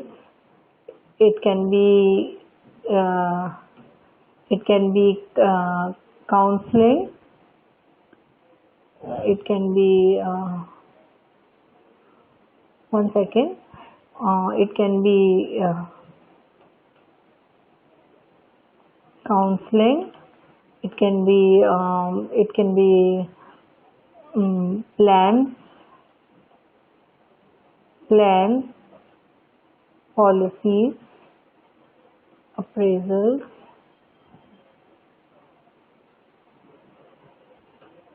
One second, students. It can be plans, policies, appraisals.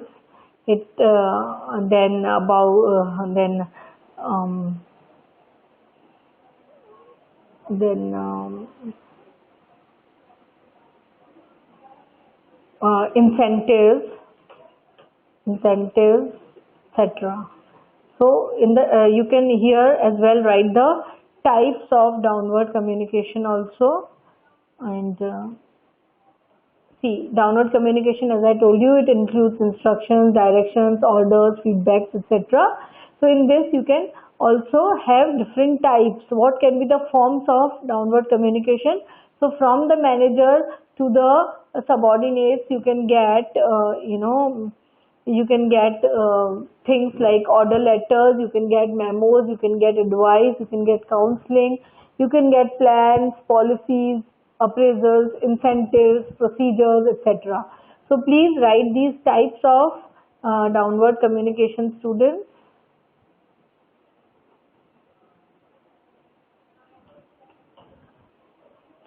So these are the types of downward communication. So this is if a question is asked, name the types of downward communication, in the form, name the types of downward channels of communication. So you can write examples of all these: order letters, memo, advice, counseling, plans, policies, procedures, appraisals, and incentives. These are different examples of downward communication, that is the communication which is coming from the seniors to the subordinates. So this is another, this is the different types of downward communication. Then we go to upward communication. Then in the upward communication we have, one second. So in upward communication, which is flowing from the subordinates to the seniors, that is upward communication. In upward communication you will have what? Upward means which is going from the subordinates to the seniors. So what all the subordinates can give to the seniors: they can submit project reports, they can submit suggestions, they can give ideas, they can give feedback, they can give answers, they can give reports. So all these are the types of downward communication. So in the types of downward communications, you can have all these things like reports. It is already mentioned here, and we can see it here. We can see it here, the upward communication, all what it includes. It includes data required to complete the project, status reports, and suggestions for improvement and new ideas. So in the types of upward communication, you can write suggestions, ideas, reports, suggestions, ideas, reports, feedback,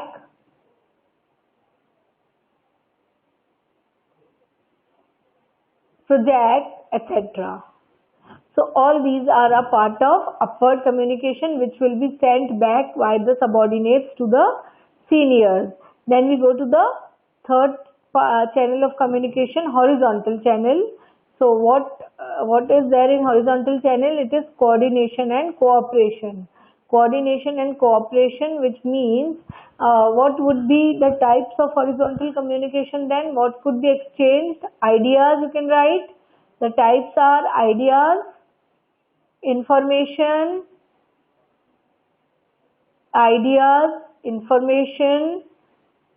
suggestions, ideas, information, suggestions, and advice can't come at this level. Suggestions can come, ideas can come, exchange of ideas is there, and then information, sharing of information, etc. will come at the horizontal level. So these are the different channels which will be practiced now. What will happen if proper instructions are not given to the subordinates? Let's go to the downward communication channel and see. अगर instructions नहीं दिए जाते हैं subordinates को, what will happen? They will work on their own wish, according to themselves. They don't have a proper set of procedures, and they don't have a proper set of instructions to guide them to work. So they will do a very worthless work, which would not be a fruitful thing, and the company would not be able to succeed. For example, I tell you, a teacher is there and students are there. The teacher tells the students that you have to do this project. So this is just half information which the teacher is given. Now, when she asks on 5th of August, she begs the students to submit the projects back. So there is hardly any students who will submit it. Why? because the teacher has given incomplete, downward communication. That is, she only told to prepare the project. She did not tell the students what dates they have to be submitted back, what is the method, how they have to work on the project, what all information they have to include, how many pages they have to write the project, do they need to include pictures or not, and which papers they have to do the work on, which pen they have to use, and all these. There were many questions related to the doing of the project, but because the teacher has not given the proper information, she just told that she want a project for business communication for the internal, so the students should do it. That was the only information she gave to the students. So the students were not aware of the information which they were getting. They were not aware at all about when to submit it, what all to do in that project. So because of it, they were not able to subject the project in time. And so what happened? It was a total failure on the part of the teacher to get the project from the students. Similarly with the company, if the manager is not able to give the information to the subordinates properly, how they have to work and what they have to work, when they have to complete, what is the deadline of the work, how they have to go about for the work, when they have to complete the work and all, everything has to be made very clear to the employees in order so that they can perform with ability and with commitment. Until and unless they have the complete information, how do they work on it? So the manager should clear in the downward communication, that is giving of instructions. All the instructions need to be very carefully given. If the manager wants a certain task to be done by that time, it has to be made very clear to the subordinates how they have to do it, when they have to do it, what they have to do it, and what is the last date of getting that particular information. Everything has to be shared with the subordinates and the employees, and then only the work should be assigned. So instructions, if they are not given properly, or they are half-hearted instructions, or half information is only shared, then the work would not be accomplished in time, and the company is going to face problems later on. So it is very important for the downward communication, first of all, to be timely, and second is to be specific about what all has to be done and how it has to be done. Then there are directions and orders. Orders are issued. The order letters are given. For some orders mean some things which the employer or the managers will like the subordinates to do. So they will send orders to their subordinates that the subordinates should work according to those orders, and they have to accomplish those orders within that period of time. So the orders need to be issued in a proper official form, in the form of order letters from the seniors to the subordinates, mentioning in the order the date of the order, the place of the order, and everything, like when the order has to be accomplished, and everything has to be given very properly to the subordinate. Then there are memos. If a memo, what is a memo? A memo is a written letter which is prepared, it's a written complaint letter which is prepared when an employee is constantly noticing something of a wrong behavior. If a employee is continuously repeating that wrong behavior even after many warnings, then memos can be issued. So here one more thing you can write is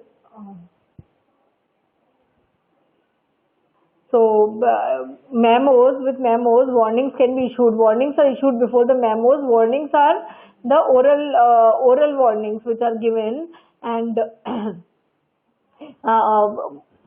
warnings are the oral piece of this thing which is given that they in order to improve the behavior of an employee. Suppose the company watches one employee coming late every day by 15 minutes.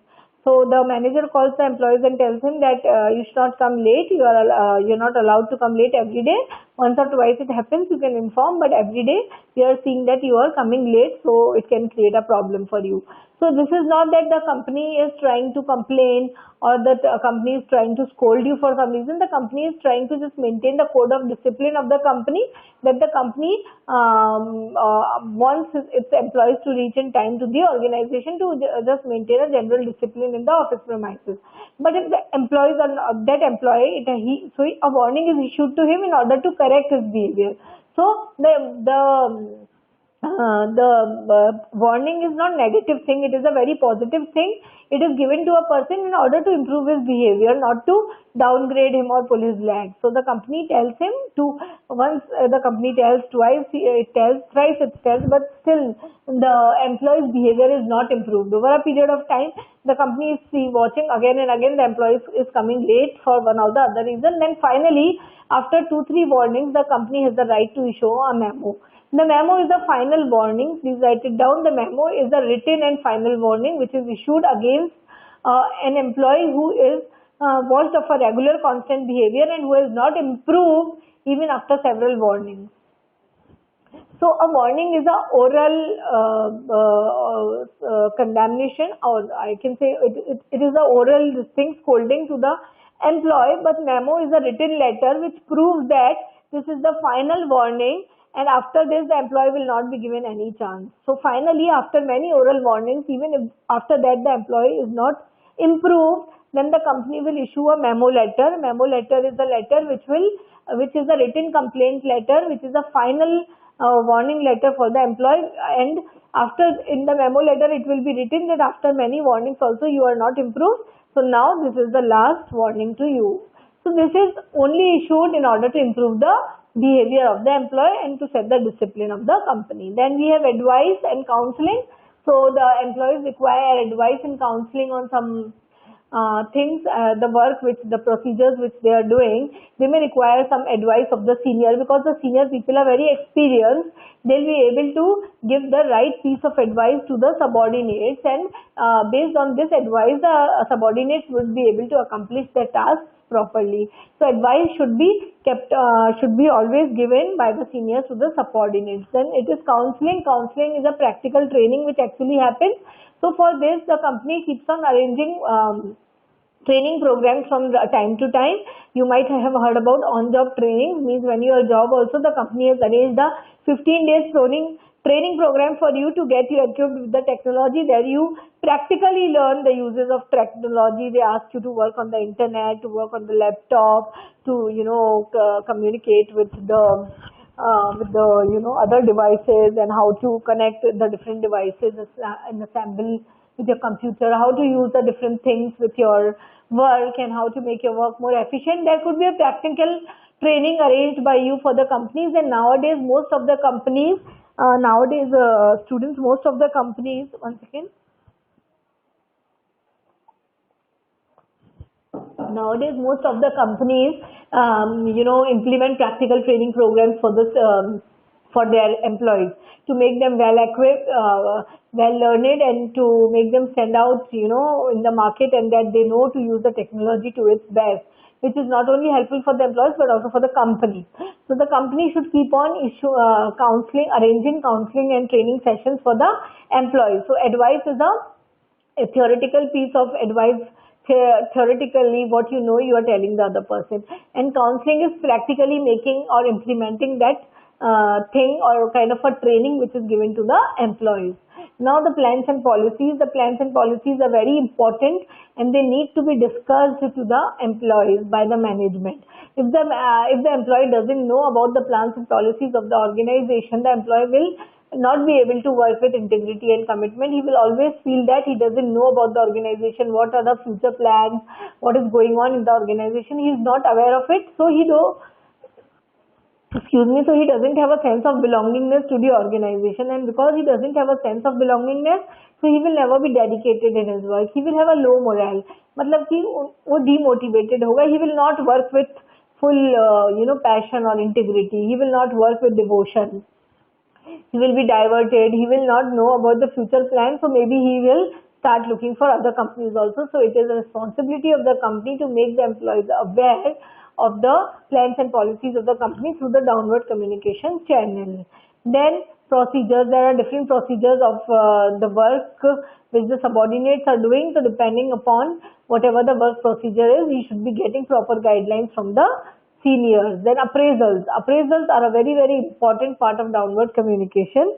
The employees are working there in the organization to definitely earn good profit and recognition, and to earn their bread and butter. If they are not appraised from time to time. They don't know about what is their performance, where they are lacking, how to improve, how to get to the next level, then they will never be able to improve and they will always remain on that same level. So appraisals are very important. Appraisals are performance readers for the employees, that for example in 6 months appraisal program is held in which the company takes the information from the employees about their performance in that particular period and how he has performed, what was the was he able to achieve the targets or was he not able to achieve.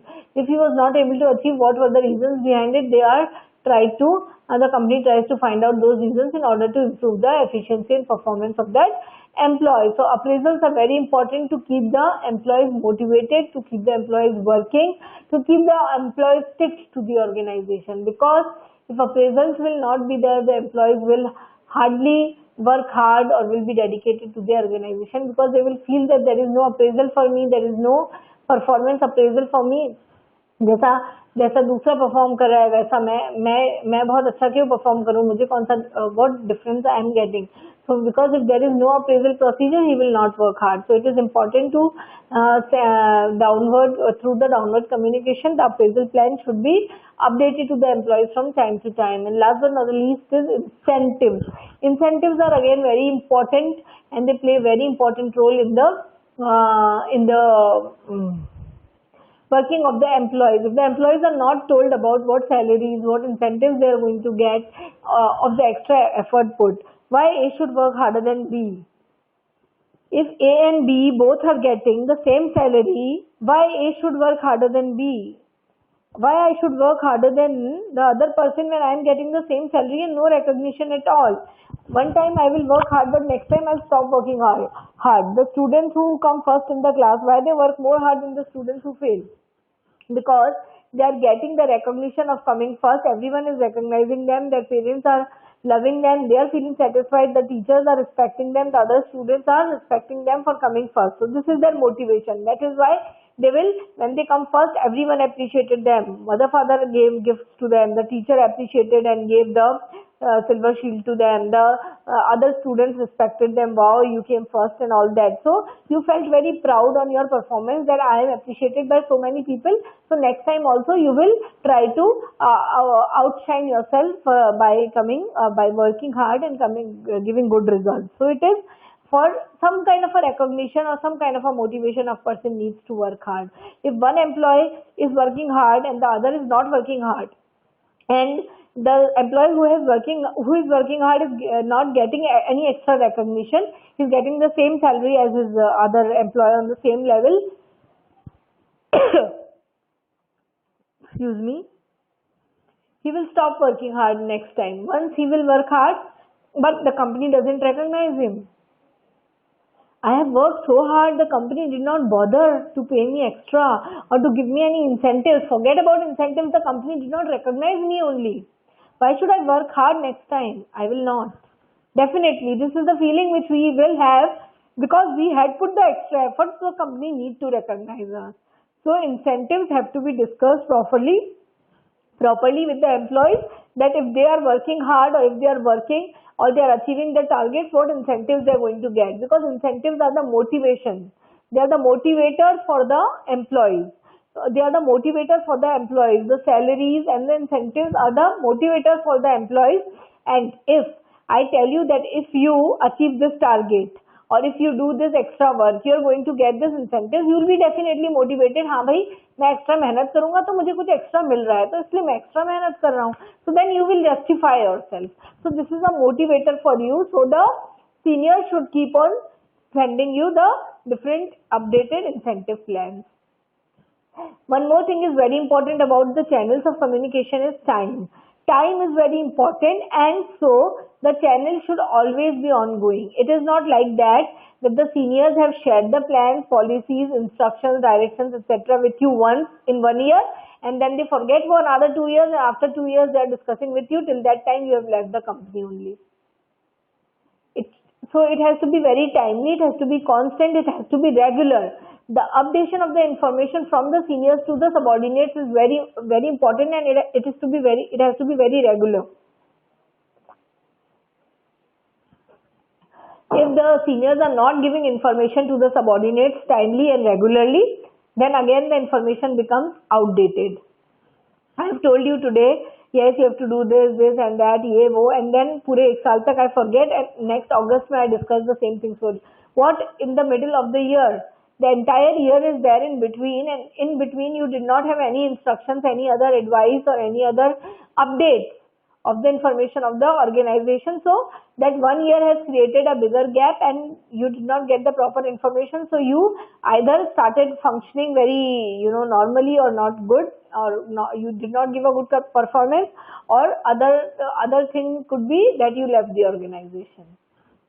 So the sharing of information, advice, counseling, instruction, incentives from the seniors to the subordinate is very, very important. But the other important thing with this is it has to be regular, it has to be timely, and it has to be constant. It should be always. It's not a matter of giving the information once and then sitting quiet for the entire year. It is the duty of all the managers or the senior persons of the company to keep on updating the information from time to time. This is one thing. Now we go to the upward communication. Now upward communication is like what the subordinate gives to the senior. So the subordinate, what information he will give? He might be asked to prepare a report, so he should give the report back on the date which is asked to him. He should give his own suggestions, what he is feeling in the organization. He should not be hesitant of his power कि अरे मैं senior को जाके बोलूंगा तो senior क्या सोचेगा, senior will what he will think about me, he will think I'm a bad man, or how he will react, he may become rude to me. Don't get bothered about all those things. What you are feeling, you should give your proper open suggestions to the organization, because your suggestions are very important for the smooth running of the organization. If you don't give your suggestions, the organization may miss a lot of important information which it was actually required for the upliftment of the organization. So my dear, your suggestions, your ideas are very important. You should play an active role in your organizations by giving on your feedback, suggestions, ideas from time to time to your seniors, so that the things come to in the eyes. Otherwise they will not know. There could be many wrong things happening in the organization, but until and unless the seniors come to know about it, if you don't tell the seniors that this is going on, how they will come to know? So your suggestions, your ideas, your feedbacks are very important to the seniors, my dear. It is very important for you also. You also play an equal role in the running and smooth functioning of your organization. So keep on giving advice, suggestions and ideas regularly and from time to time, which will help to improve the overall atmosphere of the organization. And whatever reports and projects are asked by the seniors, whatever reports or projects are asked by the seniors, and you have got a date to submit it, you should submit it by that date, and you should work on the guidelines of the project which were given to you by your seniors, that you have to work on those guidelines and prepare the project and submit by that date. You should follow those guidelines and submit on the date which is required by the seniors. For example, a teacher gives a project to a student and asks him to submit that on 10th of August, suppose. So he should make it a point that he should not delay to the last, that 10th बोला है sir ने या ma'am ने, तो मैं 9th को बैठ के प्रोजेक्ट बनाऊं. You should not do that. Otherwise you will place yourself into a very difficult situation, or maybe a very chaos would be created, and lot of you can get disturbed a lot. So it is very important that you see to it that you submit the report timely, you prepare the report timely, and you work on it regularly based on the instructions and the advice which was given to you by your seniors, and submit the reports timely. So my dear, here 3 things play a very important role: your suggestions, your ideas, your feedback, and of course your reports. And other important thing here is that the downward communication, as the downward communication was very important and regular, similarly the upward communication is also very important, and also it should be very much regular. The employee should never feel hesitant about sharing their information or what is there in their mind to the seniors. They should constantly keep their seniors updated, and they should always, whether they are asked for or not, keep on giving their ideas or suggestions from time to time. So this is another thing. And then the horizontal communication, what all can be communicated horizontally is ideas, suggestions, I told you, and ideas, suggestions, books, and mails. They could be exchanged in between the two people who are working at the same level. So they should believe that we are at the same level. We should work as friends, and we should work as family members. We should have a feeling of oneness, and we should not we should not be rivals of each other. Though you are in one department and the other person is the manager of other department, but don't get rivals of each other. Don't become competitors, but become family members and work together in coordination and conjunction. And see to it that you are not causing any harm to any person by words, actions, or deeds, whatever.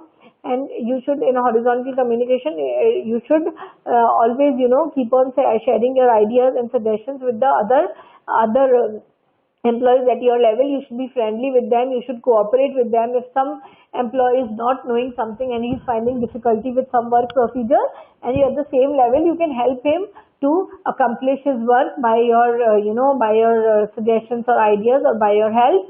So keep helping each other. Be supportive, be cooperative, be supportive, be cooperative, and be kind to each other, and be generous to each other, which is very important for the colleagues working in an environment, in a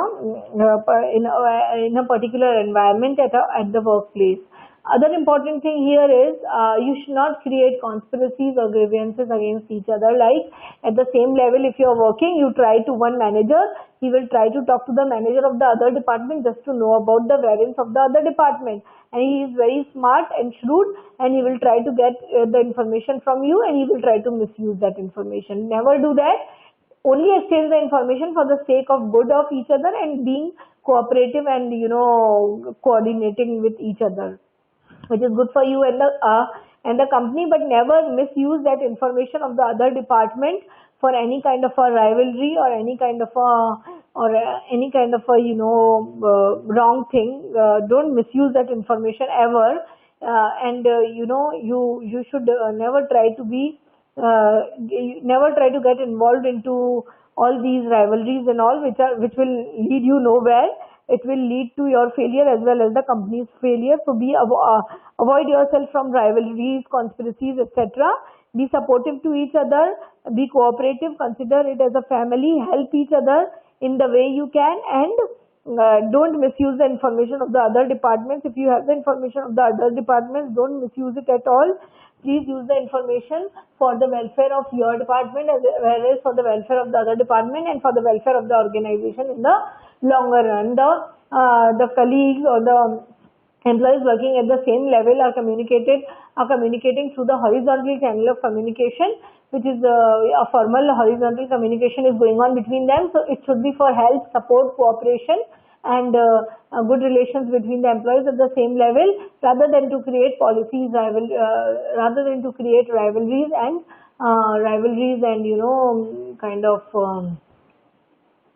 conspiracies against each other, which is not good. No one should do that, which is a unjustifiable behavior. So this is important related to horizontal communication, what all you should do and what all you should avoid. And when everyone furnishes his responsibility at that particular in the channel where he is placed in, and if he furnishes his responsibility properly and uses that particular communication in a positive way, then the organization will definitely succeed, and it will become a very healthy workplace to work in, and people and employees will enjoy working there.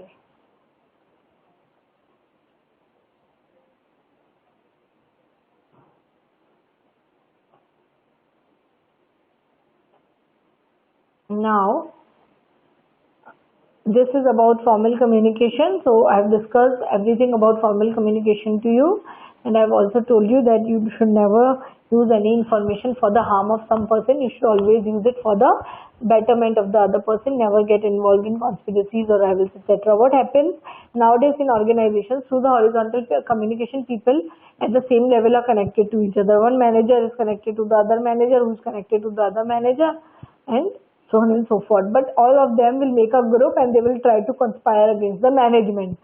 Though the management is giving them the advantage of horizontal communication, means exchange of information. They are given their phones and their internet connections and all this, so that they can communicate with each other in the same level. The company has given you that benefit. The company has given you that accessibility to the technology, so that communication becomes very easy for you. But the company is giving you advantage, but you are giving a disadvantage to the company. How?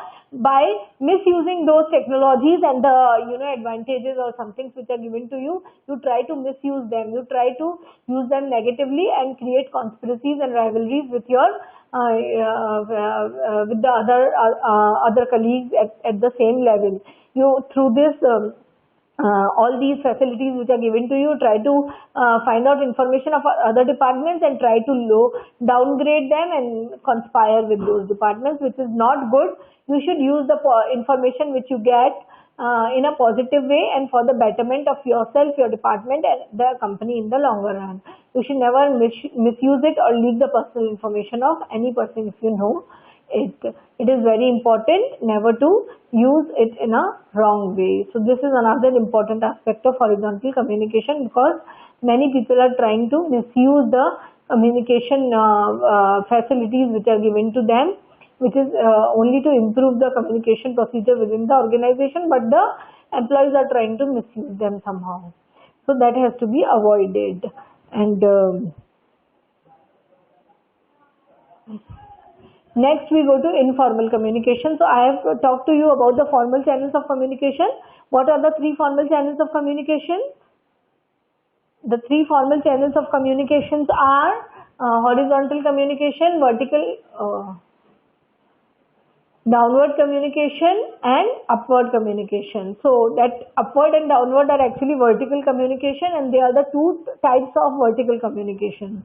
As I told you here, this is horizontal communication, this is horizontal communication, this is vertical communication, this is vertical downward communication, this is vertical upward communication. See, this is vertical upward, this is vertical downward, this is horizontal. These are the three channels of communication existing in the organization. All the channels should work in coordination and conjunction with each other to promote communication within the organizations, to help each other, to strengthen and consolidate the organizational structure, and to smoothen the functioning of the organization. They should not use it for downgrading each other or becoming rivals or conspiring in the creating conspiracies in the environment, which is not good for you individually, neither for the department, neither for the entire company.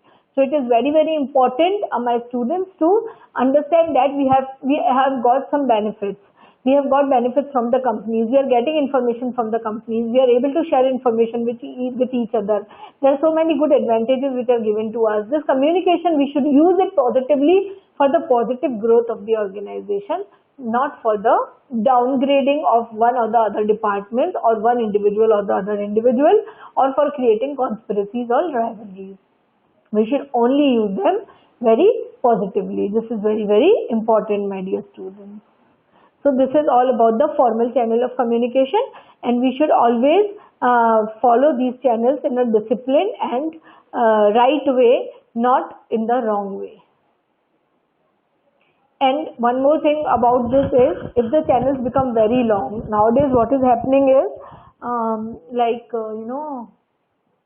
the companies, the structure is becoming too big, huge companies.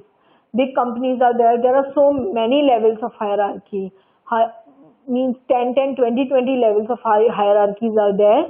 Here I have only shown you 2-3 levels.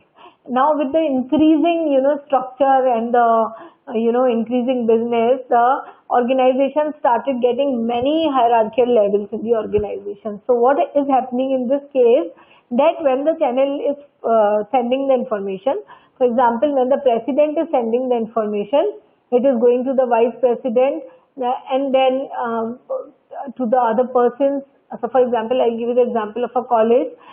Suppose there is one information which the principal wants, for example, there is one information the students want to share with the principal. Now what will happen? The student is not allowed to access directly the principal.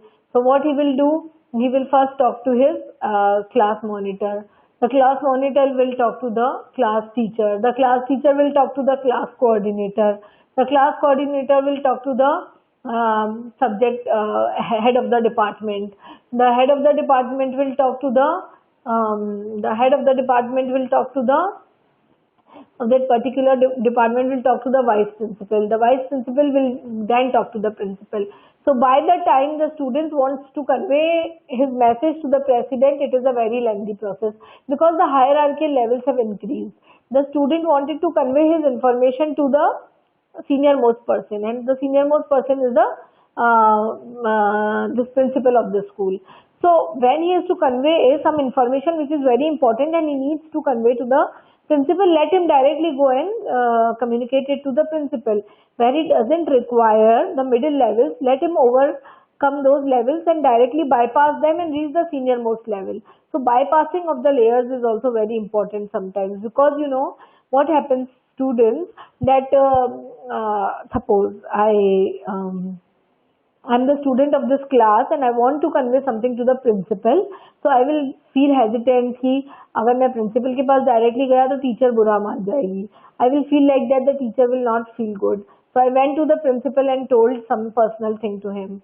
So then the teacher came, why you didn't tell me? Now I will never help you in the future. This is the wrong attitude of the teacher.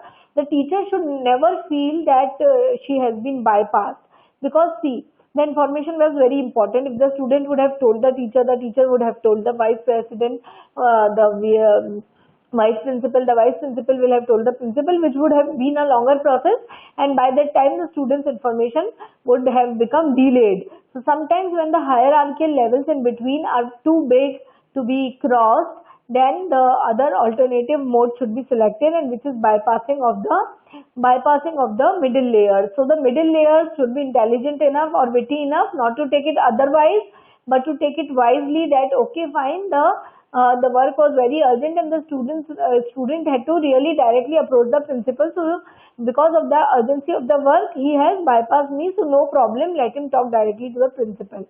The teacher or the vice principal should not get annoyed, or they should not feel hurt in any ways, or they should not feel that someone has bypassed their authority or checked their authority. No one checks anyone's authority. It is just because at that point of time it was very urgent, and going through the different channels in a channelized way would have become a very lengthy process. So there are some places where you don't require the middle layers directly. Sometimes the manager may require directly to speak to the president related to some very crucial issues.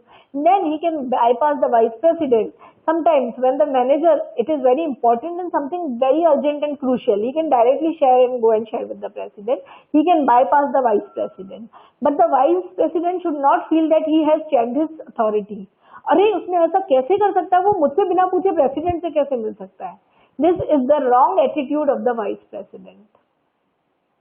This is the wrong attitude of the vice president, because the need of the moment was so urgent that bypassing was important. At this time, going through the channel was not possible, because it was very, very urgent to reach the president directly. Or because there were many layers in between, the information could have become very delayed or very lengthy, and the procedure would have been, very long, and by the time information must have reached the president, would have been very late.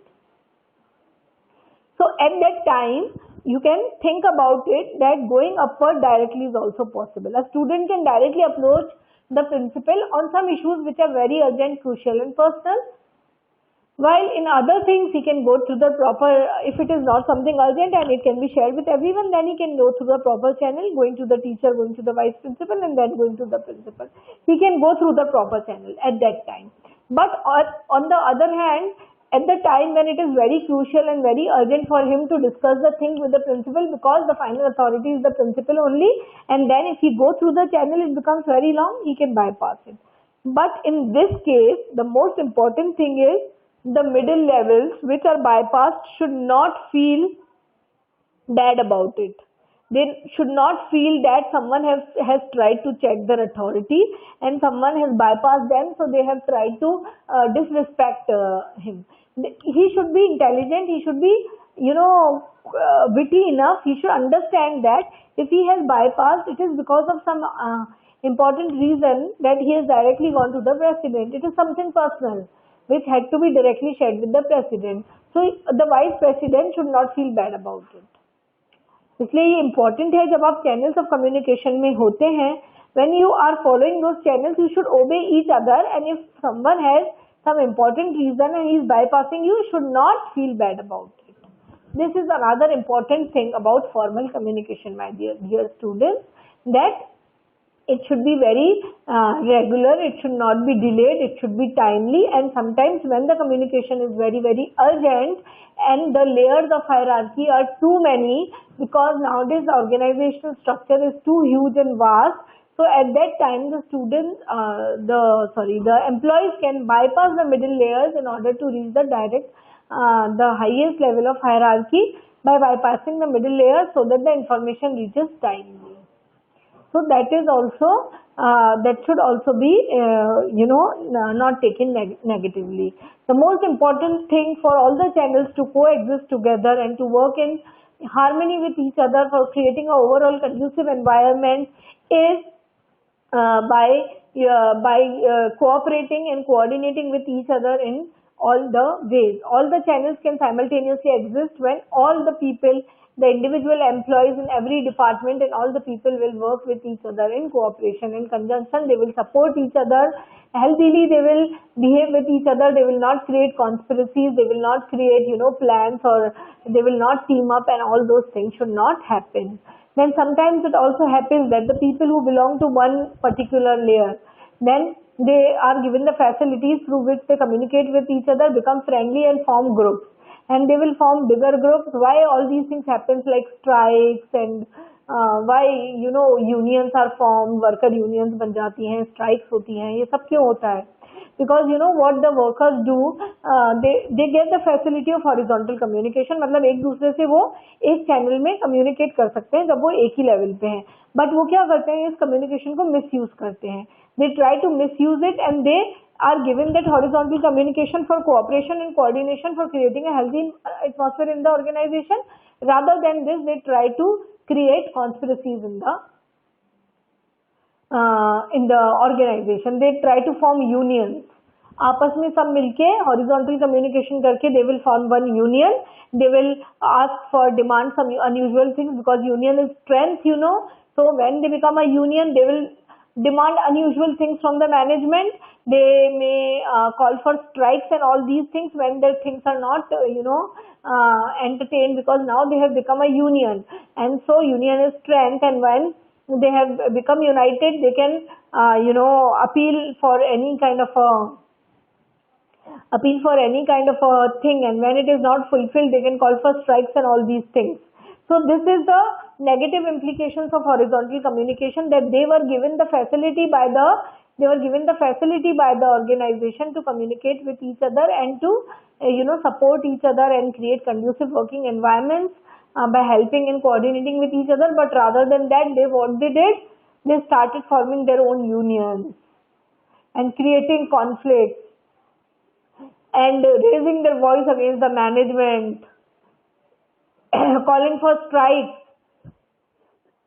When one person had some demand, it was not fulfilled. But when he talked to the other talked to the other, all of them together, they became a union. Now when they have to demand with the management will have to do it. But this is wrong. The management is giving you facility of horizontal communication to promote yourself in a positive way, to support each other and cooperate each other, but you are using it negatively.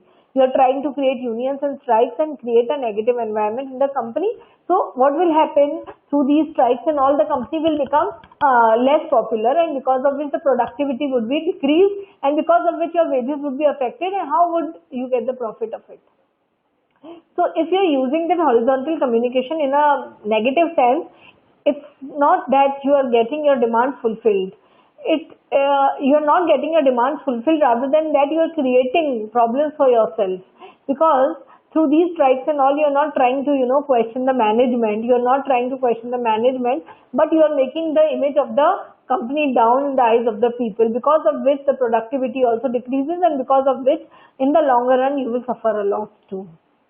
So you should not do all these things until and unless it is a very valid reason to do. Sometimes it is actually valid when the management really doesn't take care of you, then it is a valid reason. But otherwise, you should not try to create these negative kind of environments in the organization, because these negative environments will never help neither the organization to grow, neither you to grow. So your growth, if the organization image is deteriorated, आपकी family की image खराब होती है, तो आपकी image अच्छी रहती है? No, because you are a part of that family. Your family image is down, so your image will also go down. So when you are a part of a company, if the company's reputation gets down, then your image will also get down. So it is very, very important, my dear friends, that you maintain the reputation of your company. Don't go for all these kind of union strikes and all these, which can make the company less popular or decrease the popularity of the company. So, because it will hamper the productivity and it will hamper your image too. So, if only it is really crucial, or if only it is actually there, then practicing this is not wrong. But generally, you should not use horizontal communication as a medium of negative conspiracies or creating negative awareness among the employees against the management. So this is very important, and this is what I wanted to tell you about formal communication. So friends, again we'll just see a review of this. Today we have seen channels of communication which are very important. Communication in business organizations is business communication, and when business communication flows in the organizations in different directions, it is a channels of communication. So when it flows from top to bottom, it is bottom to top or top to bottom, it is vertical communication. When it flows in one direction, it is horizontal communication. So the vertical communication can be of two types. Upward communication, when it is going from down to up, means from the subordinates to the seniors. When it is flowing from the seniors to the subordinate, it is downward communication. So I hope students you understood. Please, whenever question is asked in the exam, suppose question comes, please explain the channels of communication. So you will explain there are different channels, formal, informal channels. So if you are asked to explain the formal channels, first of all you will need to make this diagram. This chart will explain what is formal communication. After this chart, you can give this example and draw this diagram. After the graph, that chart of of formal communication, you can explain it with the help of this example, where there is a hierarchical level which is higher of the president, then the subordinate level of the vice president, finally of the managers. So these are the different hierarchical levels. Hierarchy, by hierarchy I mean the different levels at where you are placed in the organization.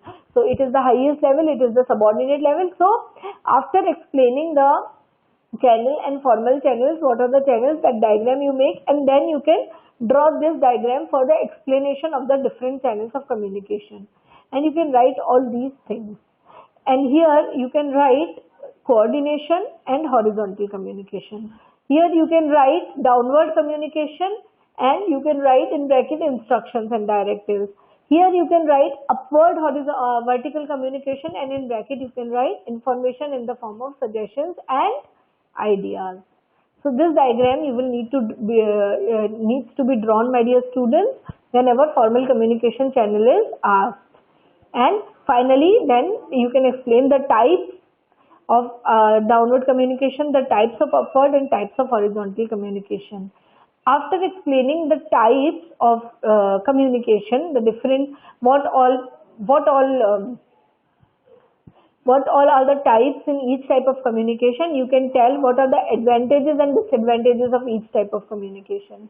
So if I am asked to explain downward communication, I will say what is downward communication.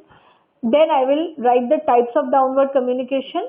What is downward communication? Please write the questions. What is downward communication?